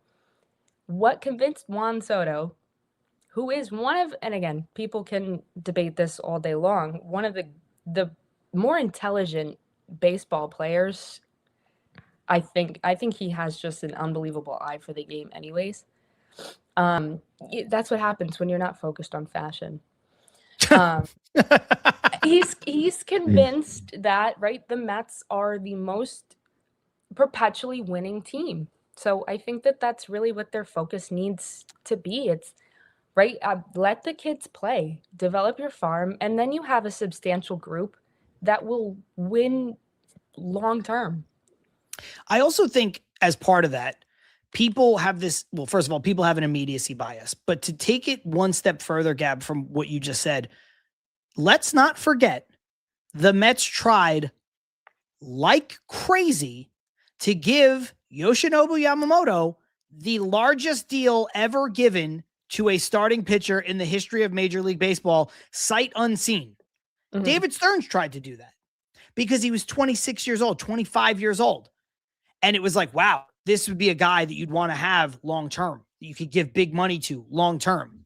Ibby and I last year around this time had Manny Gomez on, who used to cover the Mets for the NJ Advance, is no longer on the Mets beat. He was like, I think the Mets are going to go full tilt to try to pair Vladimir Guerrero Jr. with Juan Soto and try to recreate Manny Ramirez and David Ortiz in a modern version, because they're both 26 years old. That's their plan. It didn't happen. Yamamoto wanted to go to the Dodgers, never gave the Mets a true shot. Vladimir Guerrero Jr. never made it to free agency. So the stuff that you're talking about, Ibby, the stuff that you've been alluding to, pairing Soto with appropriately aged players, people who are going to line up with his window. There's nobody there now, unless you're telling me the Mets can trade for Fernando Tatis Jr., which I think if they could, they probably would. Yeah. So, Ibby, I think you look at this and no one wants, I don't want to hear this. I'm not saying prospects. I understand people are going to say that. I don't have to look at the comments to say, oh, people don't want prospect. I get it. Like Carlos Ramos is saying, you guys are painting the picture as if the Dodgers won the World Series with their farm. That's not true. It's all never said that. Supplemental. Yeah. Never said that. That's not the picture we're trying to paint. The picture we're trying to paint is figuring out what is next. And honestly, we don't know, but neither do any of you. Like, that's the problem. None of us know. And we may be disappointed come February 1st to answer Radiant's question. We may be elated. I have no idea, Ibby. And I think that's when you're in the off season, you're looking around and you're like, okay, what can be done? Well, if the Mets go and they run it back the way they did after the 2022 season that led to a terrible 2023 season, sometimes that blows up in your face. The Mets are doing the opposite of running it back. The Mets ran it back from 24 to 25 and it blew up in their face. So what do? Don't run it back. Clear it all out. Let's see.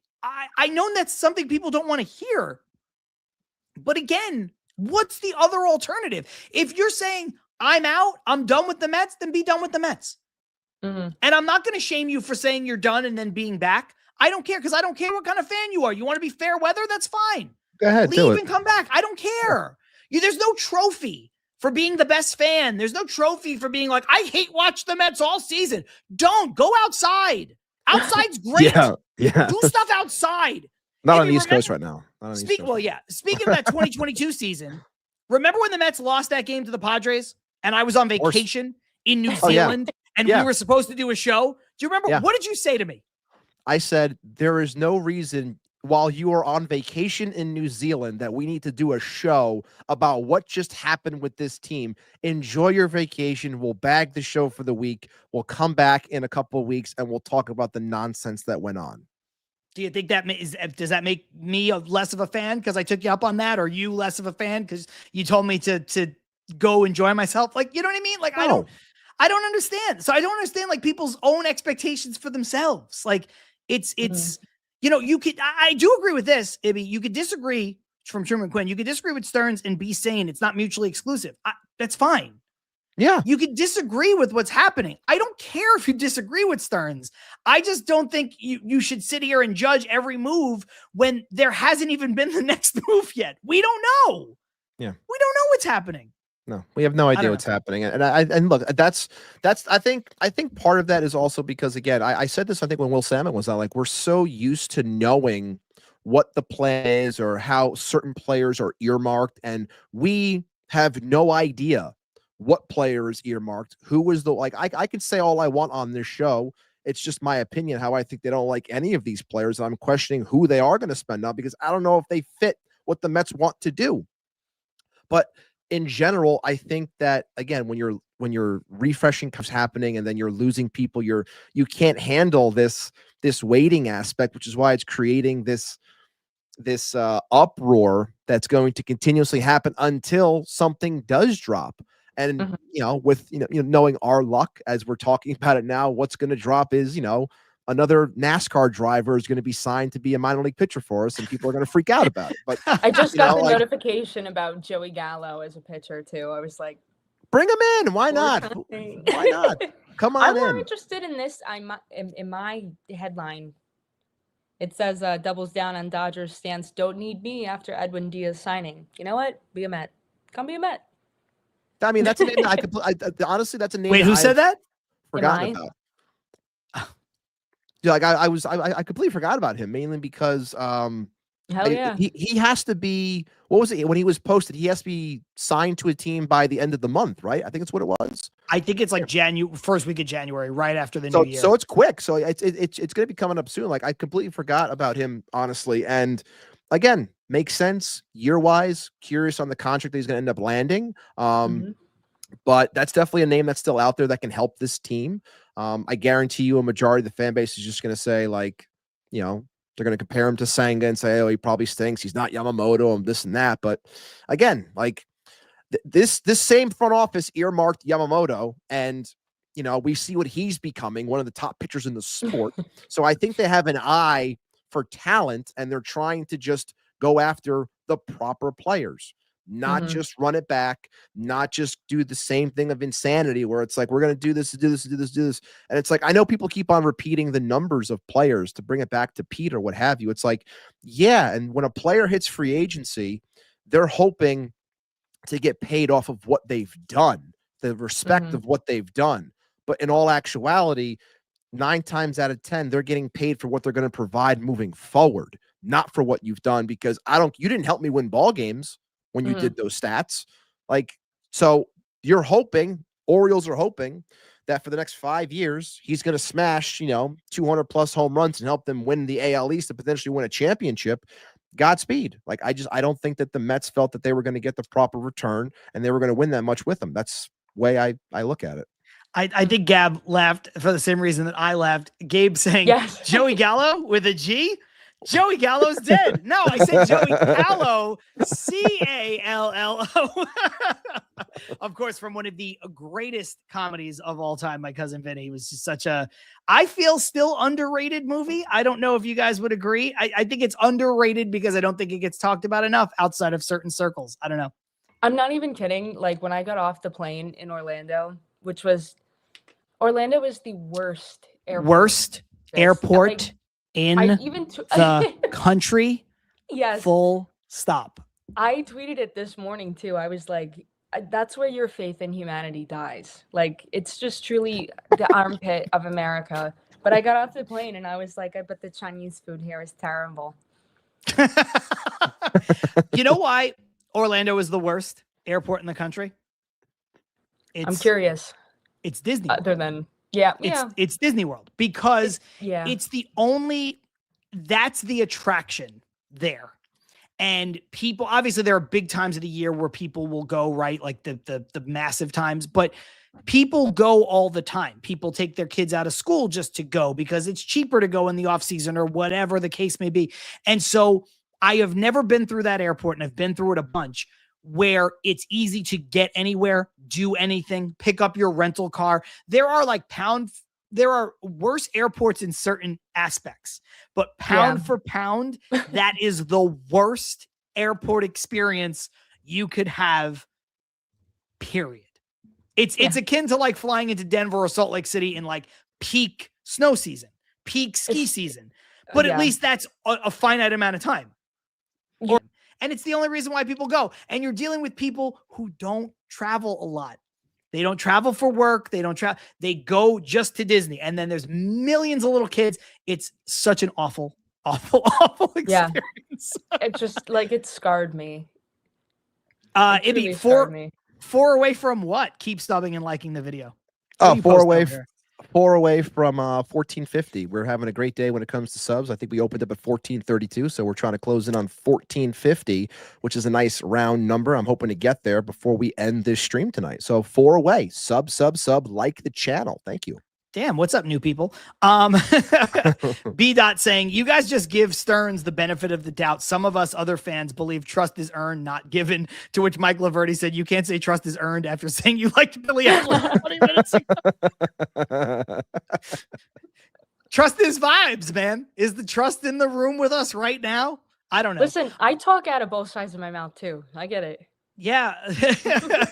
Carson saying 99% of the fan base doesn't like Stearns. So I'm happy that he let these players go. If they hate you, make them hate you all the way. I can relate to it, which is the most Carson comment of all time. Ibby, please clip this, put it on a shirt. We have to sell it. Carson will get, I don't know, 5%. I'll work on it tomorrow. Oh my God. As long as it's not AI slop, right, Gab? Because Of course, we can't have that. No AI slop.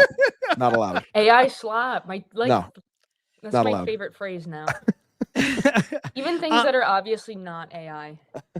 Ibby from Killa, is there any chance Stearns is falling on the sword for Cohen, meaning Cohen told him to stay at a certain number, but don't tell anyone, just do what he can? A lot of teams do that. So just a thought, your thoughts on this? Appreciate it, Killa. It's a friend of mine.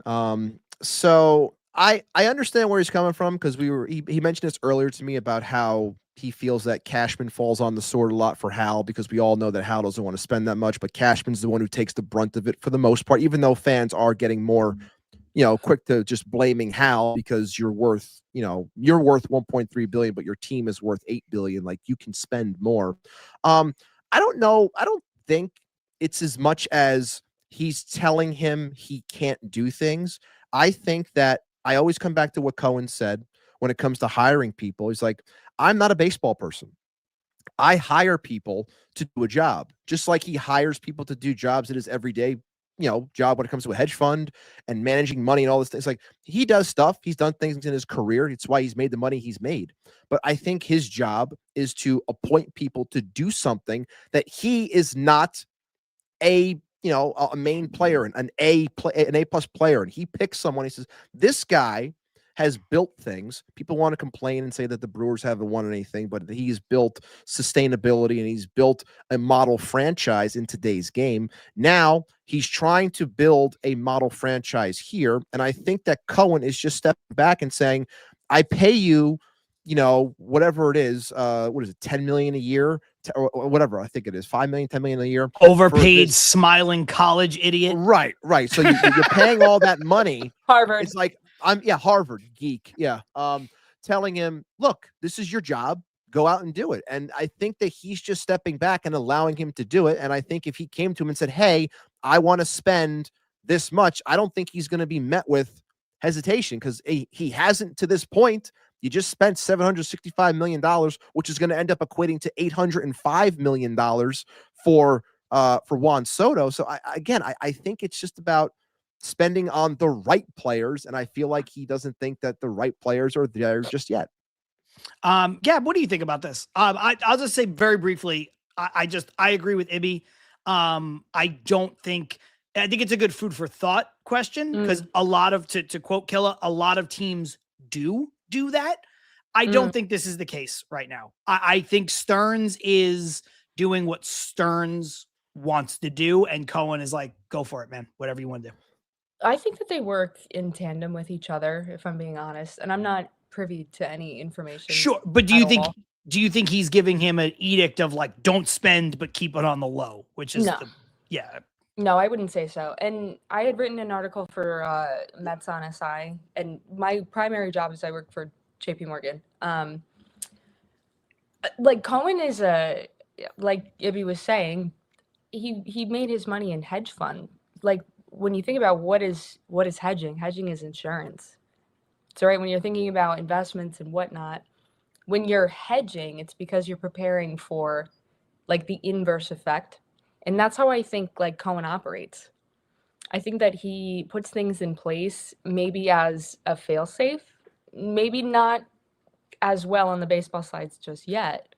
But I think that that's kind of what they're building around. It's maybe the name of their game is insurance, or maybe it's just a steady ROI in that sense. So that's kind of how I look at their relationship. I think that either one is, one way and the other is the other way. And that's why they're even now. And again, that might piss fans off and they don't always like all of their moves and whatnot. But I don't think that either one of them have free reign. I think that they work together, and I think that they like play off of each other in terms of what maybe their strong suits are. But if we're looking at it in an investment standpoint, because right, baseball is a business, the the number one thing I'd say is perpetuity. And whatever that is, whether it's, fans still being fans of the team, or if it's getting people in their seats, or it's improving the stadium and the surrounding area and whatnot. I don't think either one of them is really given a certain leash. I think that'd be weird. I don't know. Like, to not have one of them as involved in the other thing. Yeah, I just want to address a couple of things really quickly. Ibby, I saw you start something too. I think this is a good one from Mike Laverty saying, just give me a reason to be excited to go to the ballpark and I'm fucking good. I think that's what most people want. Of course. Chris Scopo, shout out Chris Scopo. Answer my DMs, man. I'm trying to figure out if you're coming to the Queens Baseball Convention or not to be a guest. Now, but says, who would have thunk a year ago that Brett Beatty would have the third nicest car on the team? Talk about a full circle comment with Gab here too. With How Gab on it? the show. How that is Chris Scopo from the top rope. Yeah. That is Take a great comment. That's why he's a great comic. He's very funny. But I do think this is something Carson saying. Epler is such a good GM that no one will hire him. When you're so good at your job that no one wants you. To which Carlos Ramos said, the only team that hired Stearns was the Mets. Touche, Carson. I don't think that's exactly how that played out. I just want to be clear as far as that goes. Ibby, I start a bunch of comments here in a row, but I saw you started the last one. Edge over on Twitter said, Johnny Ibs, I'm upset, saying that I owe him a whiskey sour in Arizona at the Mets game. Make it 2. All right, fine. We'll make it 2. And then this is the one that you starred, which is Stearns gave Cohen 2 years. And he said, I told you so. So Cohen gave him the keys now to fully go full tilt. It's all on Stearns. I mean, I don't know if this is exactly how it played out, but it does certainly play into what we were talking about earlier, which is this is unquestionably now Stearns' vision, sink or swim. So you started. I want to know why.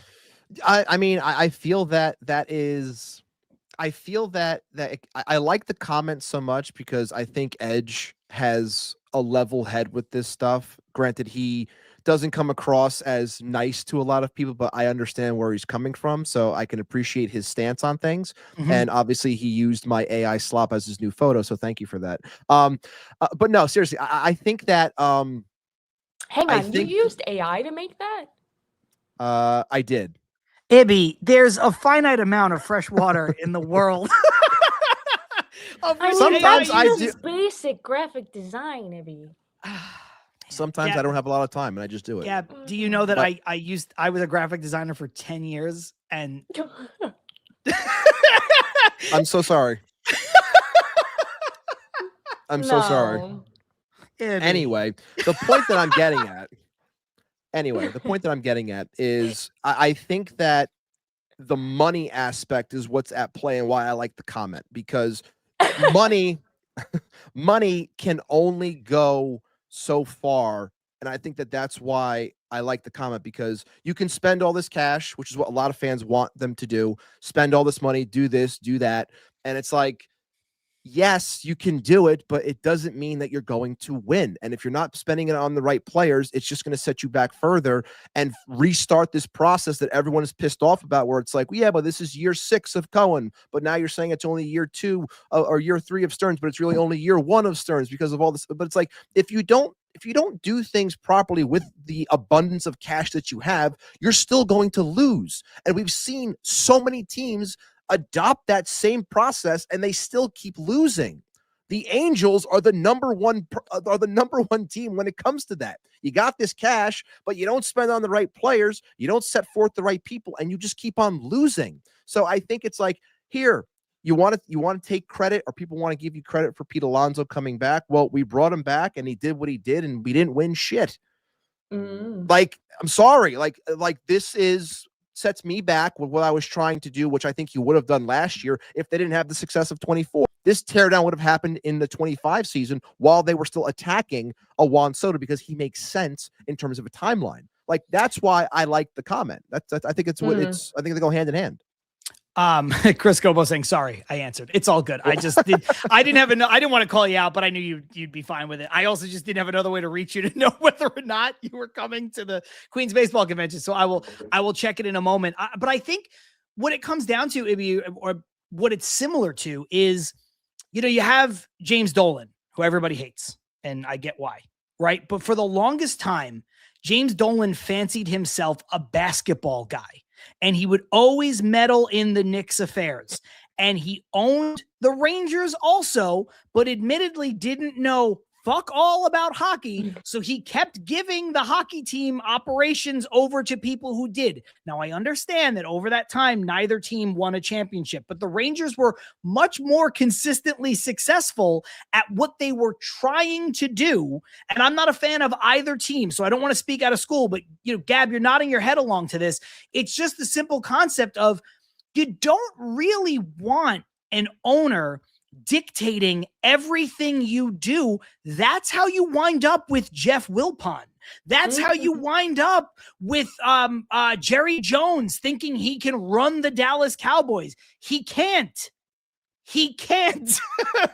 You need a supportive owner. You don't want the owner that's like, you know what? I'm going to just step in and I'll do this no matter what. Like, okay, well then you take the heat. You take the heat. This is your call, not mine.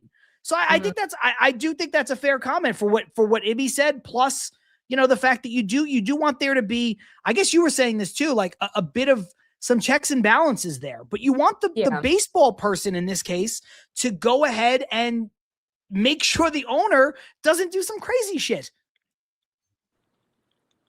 Ed saying that's 100% correct. I worked at MSG for 10 years. He meddles a lot, needed a leash. There you go.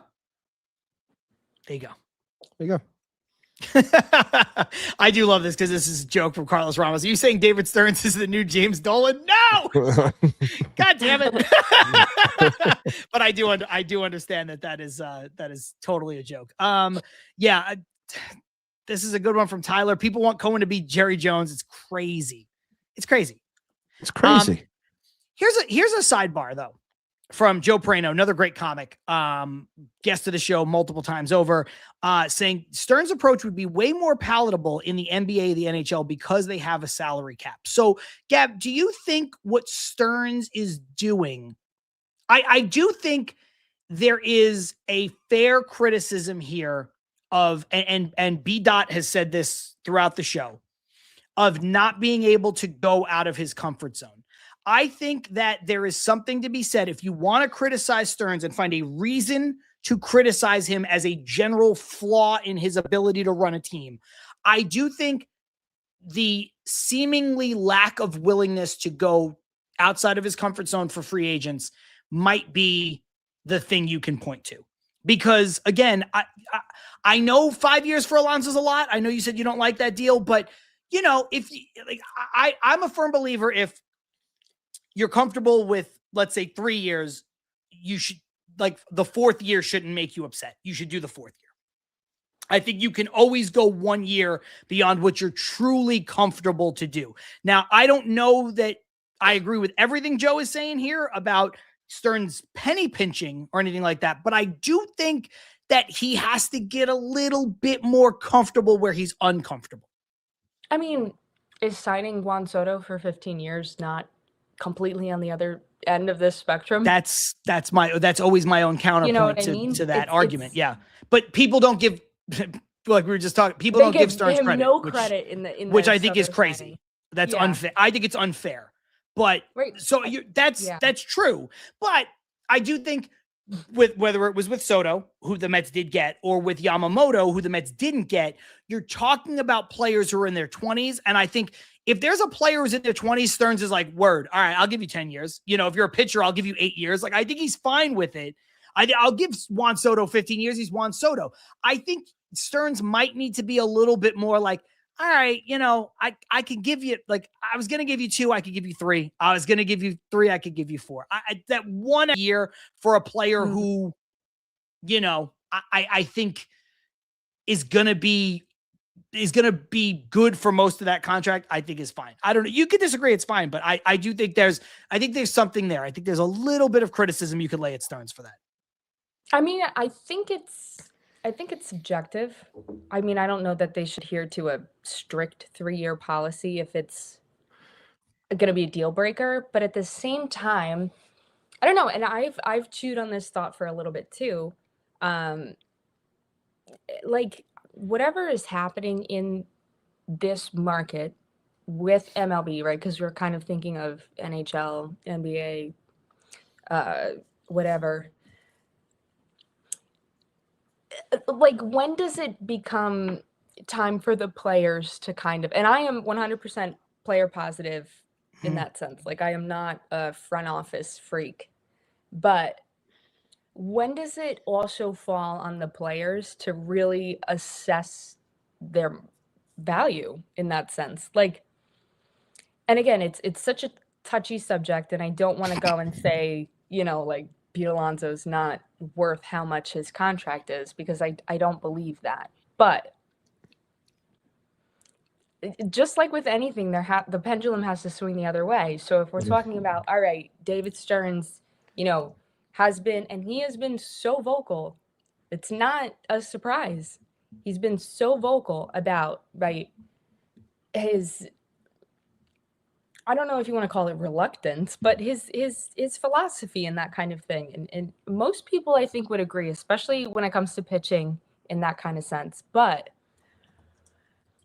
again, I'm kind of thinking of things on the other end now, especially considering what happened with Diaz and what happened with Pete, is that if everything is contingent on the years, like, it should be something that the players really need to kind of look at themselves, look at their union and their agents and their families and say, all right, if I'm not going to be signed next year because I won't get off of 5 years,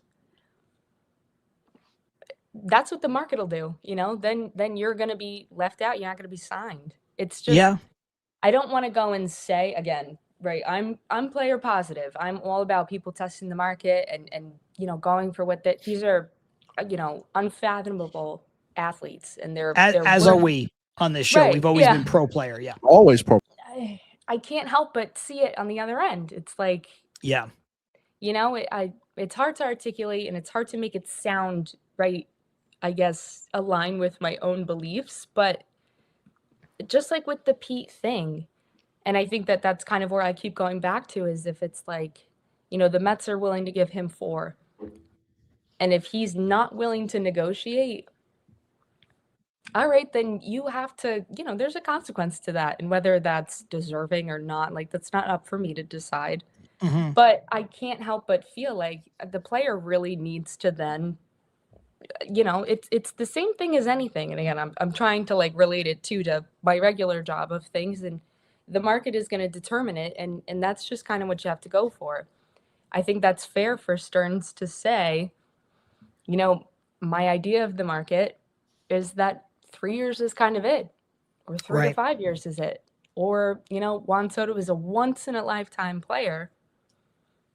That's where the money's going to go. I think that's all fair. And I don't know, thinking about it now, I think that the Shohei Ohtani contract obviously caused a disruption in the player value market. Absolutely. As did Juan Soto's. Sure. Mm-hmm.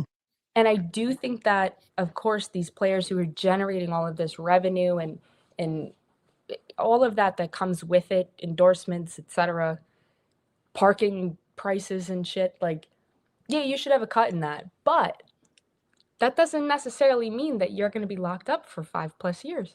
You're going to get the money, but teams, right? You're like, it's a sport. Your body fucking decays over time as any other human would, and you're putting like existential. I don't even know. Like, I'm not a professional baseball player. I don't know what this all has an effect on your body with, but it's not necessarily something you can bank on X amount of years for. It's too hard to determine. Yeah. Ibby, before I bounce this over to you, Carson said, no, John, Juan Soto was all Cohen. Stearns sat outside the door the whole time, licking the windows, which is also why I laughed. That's what Twitter told me. I apologize. He caught me off guard, and I did not expect to see that. Ibby, I know you had to step away for a moment. I'm not sure if you heard it before we get into the final thing the final 2 things that we'll get out of here on. Yeah. But I do want your opinion on this, because I think Gab makes a good point. But what I was asking and what I was saying was, in case you missed it when you stepped away, does Stearns deserve a little bit of criticism for not being willing to step out of his comfort zone, to which Gab appropriately said, well, he signed Juan Soto to that massive deal, which you and I have said before as the reasoning to shoot that down. But I do think that maybe when you see where Diaz is at, when you see where Alonso's at, I think he is being a little bit more steadfast about his comfort zone. So I don't know. Do you think Stearns deserves any criticism for that? Like, I don't know where you fall on this, truly. I think that it's, again, I'm going to bring it back to what I said before and echoing what Gab just said with Soto. It's player dependent. Like, I just think it comes down to, I think anybody is willing to play ball when it comes to money and players. If the player is, if the juice is worth the squeeze, then I'm going to do it. And I think that that is what's upsetting Mets fans, because they believe that Pete Alonso is worth the squeeze. And I understand that stance. And I'm not saying that you're wrong, because you've watched him perform here in New York. This team needs right-handers. He's a right-hander. This team needs power from the right side. He provides power from the right. So a lot of things check those boxes. So I understand why you're upset there, but I just think that the comfort zone for him is being questioned, because to this point, outside of that being Juan Soto, he hasn't been willing to push further than those said 3 years, if you will, because he just thinks that this player is not going to age appropriately and work well. And I think that the Sean Manaea deal in itself like speaks volumes, because I feel that that is a move where market wasn't that great. You go after a pitcher, you run it back because he was your pseudo ace in the second half. The 24 run was magical. You try to attempt, which is always a mistake, to run it back, to catch lightning in a bottle twice. You gave him a 3-year deal, which in all honesty was probably a mistake when you look at it in the look back at it now, like it's probably a mistake to do, but you do it because it's like, well, it's somewhat fan catering because everyone likes him. He did very well for us, even though, like we said before, coming off of the year that he had, the amount of innings, the change in arm angle, like it was a huge risk, and it came back and it bit them. And that's right. That's the consequence of you then not coming out of your comfort zone, David Stearns. That's the consequence. Then you have a player like Pete who walks. It's the same as with anything. Like if you put your money in the market and you lose, like that's what market risk is. This is B. Dot saying Pete ended up betting on himself and it paid off. Good for him. To which Gabe said Ohtani probably bet on Pete too. That's a good one. That's a good two-parter. He's on fire. Really, like Gabe, you're getting the crown today, man. You're getting the crown for the comments. You are. See, this is where, and again, I don't want to pick on B. Dot on Brian here, but this is where it becomes a bridge too far for me, right? It's like Stearns has no idea of the market. Just false. Did Stearns maybe not play the Pete market right? Maybe the Pete market right. Maybe he didn't play the Diaz market right. But hold on. Did he not play the Pete market right? Because only one team was willing to go to this number of 5 years, Correct. 155. It came out that Boston didn't even come close to that offer. They had much less in terms of money and much less in terms of years. So if you want someone, then you're going to have to overpay for that, which is what Baltimore chose to do when nobody else wanted to do it. Right. And that's the market. No, you're 100% right. And so that's the problem. Like this is where the disconnect is. And I said this to Brian and to a few other people on Twitter today. If you don't like Stearns, that's your prerogative, but you've already decided from the moment you entered this chat, from the moment you replied to me on Twitter, you've already decided you don't like Stearns. Nothing I say is going to change your mind. And it's not even that that I need to change their minds, then an open-mindedness to the logic of what I'm about to push out there. And that's the thing that gets me frustrated. That's why Ibby has to hit the rant alert for the Red Hulk, because it's like, this is a bridge too far. I'll change it. Like just a warning, Ibby. You can't tell me with a straight face that you believe that David Stearns has no idea of the market because he wasn't dealing with the top end of it in Milwaukee. But that's who Steve Cohen, a winner in everything he's ever done, identified as the guy he wanted to run his big market team. So then really, if that sentence is true about Stearns, it's Cohen's fault, isn't it? Cohen doesn't know any better. He's an idiot. That's what you're saying. But no, Cohen is your guy, though. He can do no wrong. And then the second part of it is Stearns had nothing to do with Soto. He runs the baseball operations. Of course he did. Of course he did. And Stearns had a lot to do with Pete signing last year as well. Of course he did. Right. Of course As people are like, Cohen's the one who got Pete. He called him to have a meeting in Orlando. You know who was in on that meeting? It was David Stearns too. Like, and again, I totally get criticism, absolutely, as the day is long, but like at the end of the day, that's baseball. Yeah. Yes. I think this is a good one. We can probably end on this. We have to get out of here soon. Edge saying 27 and 25-year-olds. Stearns will not overspend on 30-plus-year-olds, which I think is true. But I wouldn't either. Which is the majority of the game. Yeah. Right. The majority of the game is doing that. But then Edge says Ime and Murakami fit Stearns' philosophy. I wouldn't be shocked if he went that route. We have not really been super linked, at least in the media, to either one of these players for the Mets. But the more you think about it, Edge is exactly right. These are the types of players that those are the maybe ones not he'd both sign long term. Yeah, they are. They're exactly the types of players that he would sign long term. So, Ibby, I don't know if you think this because we've been talking, you and I, sans Gab, we talked about it here on this show today, but we've been talking about this for weeks. The type of players that you could align age-wise with Soto, you're looking at them. These are the ones. Do you think this is realistic? One of these guys, both of these guys, whatever, that's where the Mets might want to spend their money. Maybe that's Stearns' plan.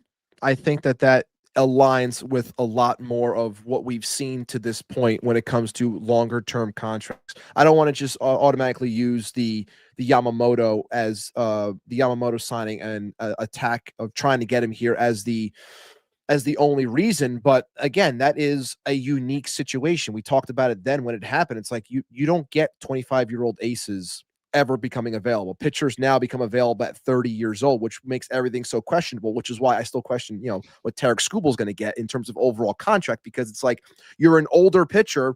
I still question how much this game is going to pay you. If you were hitting at 25, completely different story. You get the entire prime and you'll pay top dollar because you're getting everything moving forward, not paying for the back end. So I do think that these players align. They can be part of his attack and they can definitely help. I'm not going to sit here and pretend like I know everything about both of those players. The things that I have read and trying to keep up on, obviously, when it comes to Murakami, he's got the power. I know he's listed as third base, first base. Seems like he's more first base DH type, especially when it comes to his overall profile. But I also think that it is a little concerning when it comes to him not being able to face speed and have success against speed or velocity, since that shows, I believe it was over 94 miles an hour he struggled with. His numbers dipped dramatically, but at the same time, very small. Johnny's saying 30% strikeout rate too. And I don't care about the horrible fielding third baseman. Murakami's not going to be a third baseman if he plays here, but you are right on that, Ibby.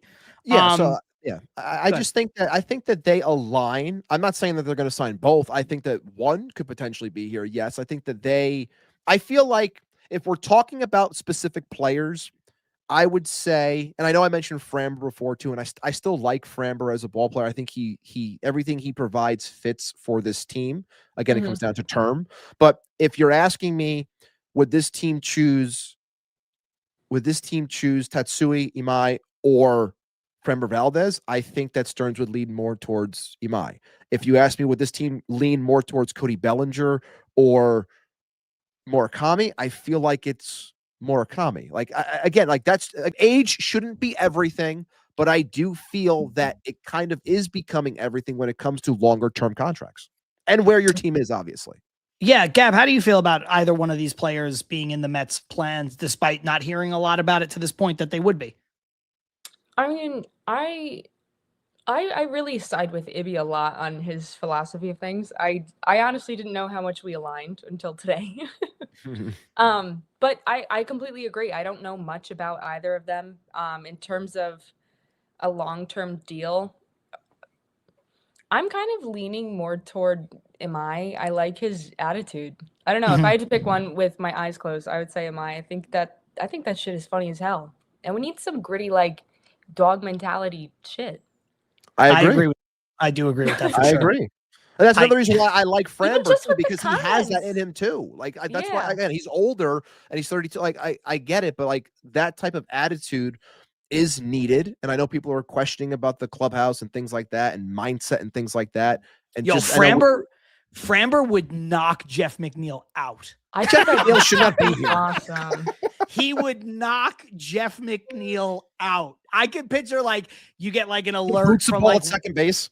you get like an alert from like Will Salmon that like fucking Framber Valdez German suplex Jeff McNeil in the clubhouse because he booted a ball at second base. It would be like that report when yeah. you heard Frankie K-Rod when he was like, oh, the report came out like he punched his grandfather. Whatever. It would just be like that. Just like that.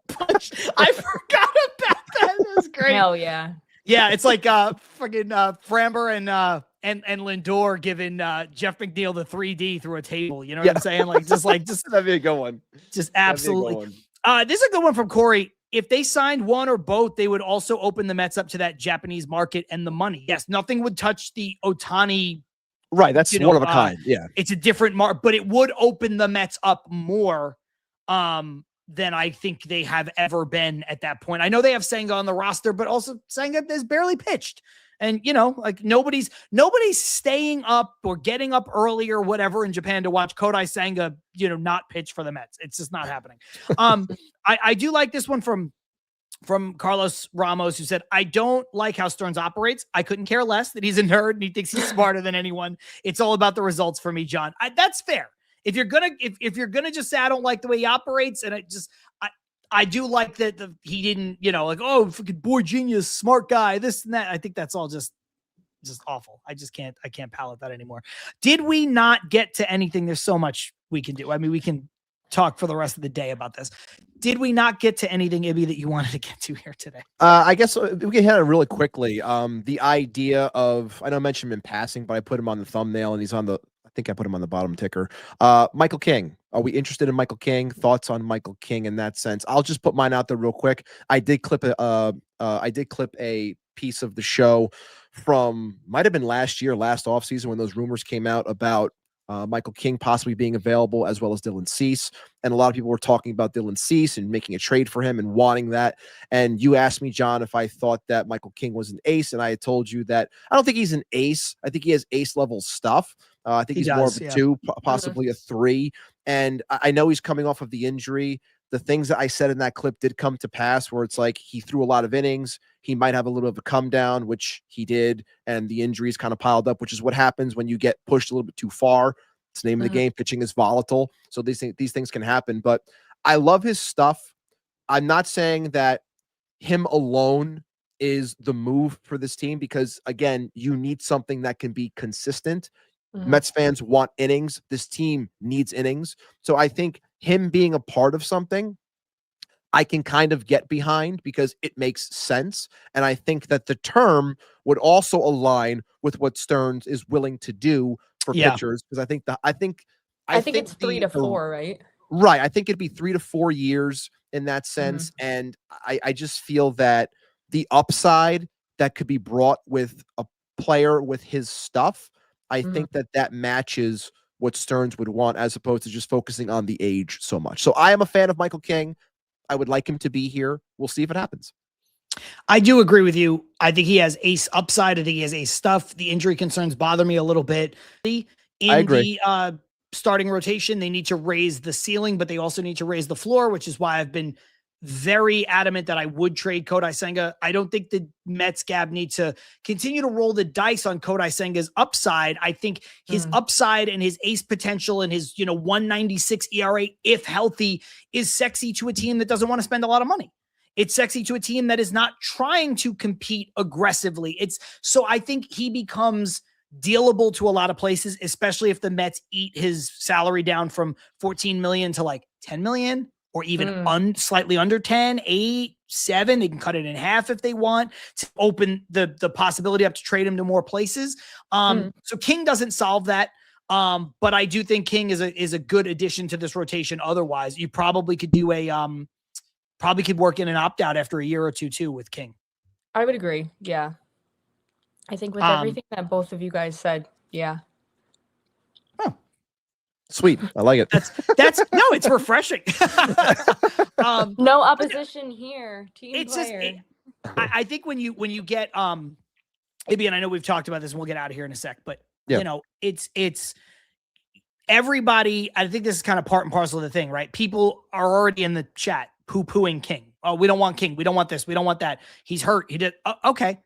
But then when I suggest, let's trade Jeff McNeil, somebody that nobody wants, for Mitch Keller, who's going to give you innings. He's not going to excite you. He'll just give you innings, right? He could be your 4. He could be your 5. He'll pitch to like a 4.5 ERA, something like that. But he's going to give you 170 innings probably. Give you a chance to win a game. Yeah. But nobody wants him either. So I don't know. Too boring, John. Too boring. What's a Mitch Keller? I just don't understand like where the logic is. So you don't want to do that, but you don't want to do this. You want to change the roster, but not like that. You want to add innings, but not like this. Like, yeah, everybody wants Tarek Skubal. I want Tarek Skubal. It's probably not going to happen. So you have to figure out another way, I think, to just understand where this is going. Anyway, this has been a lot of fun. Gab, thank you for joining. Thank you for being here for as long as you were. I know you're going to try to be with us on Saturday as well for the QBC, but you might not be able to. So looking forward to having you there if you can make it. Thank you. Thanks for having me. Of course. Thank you so much for coming on. If people don't follow you, where can they find you?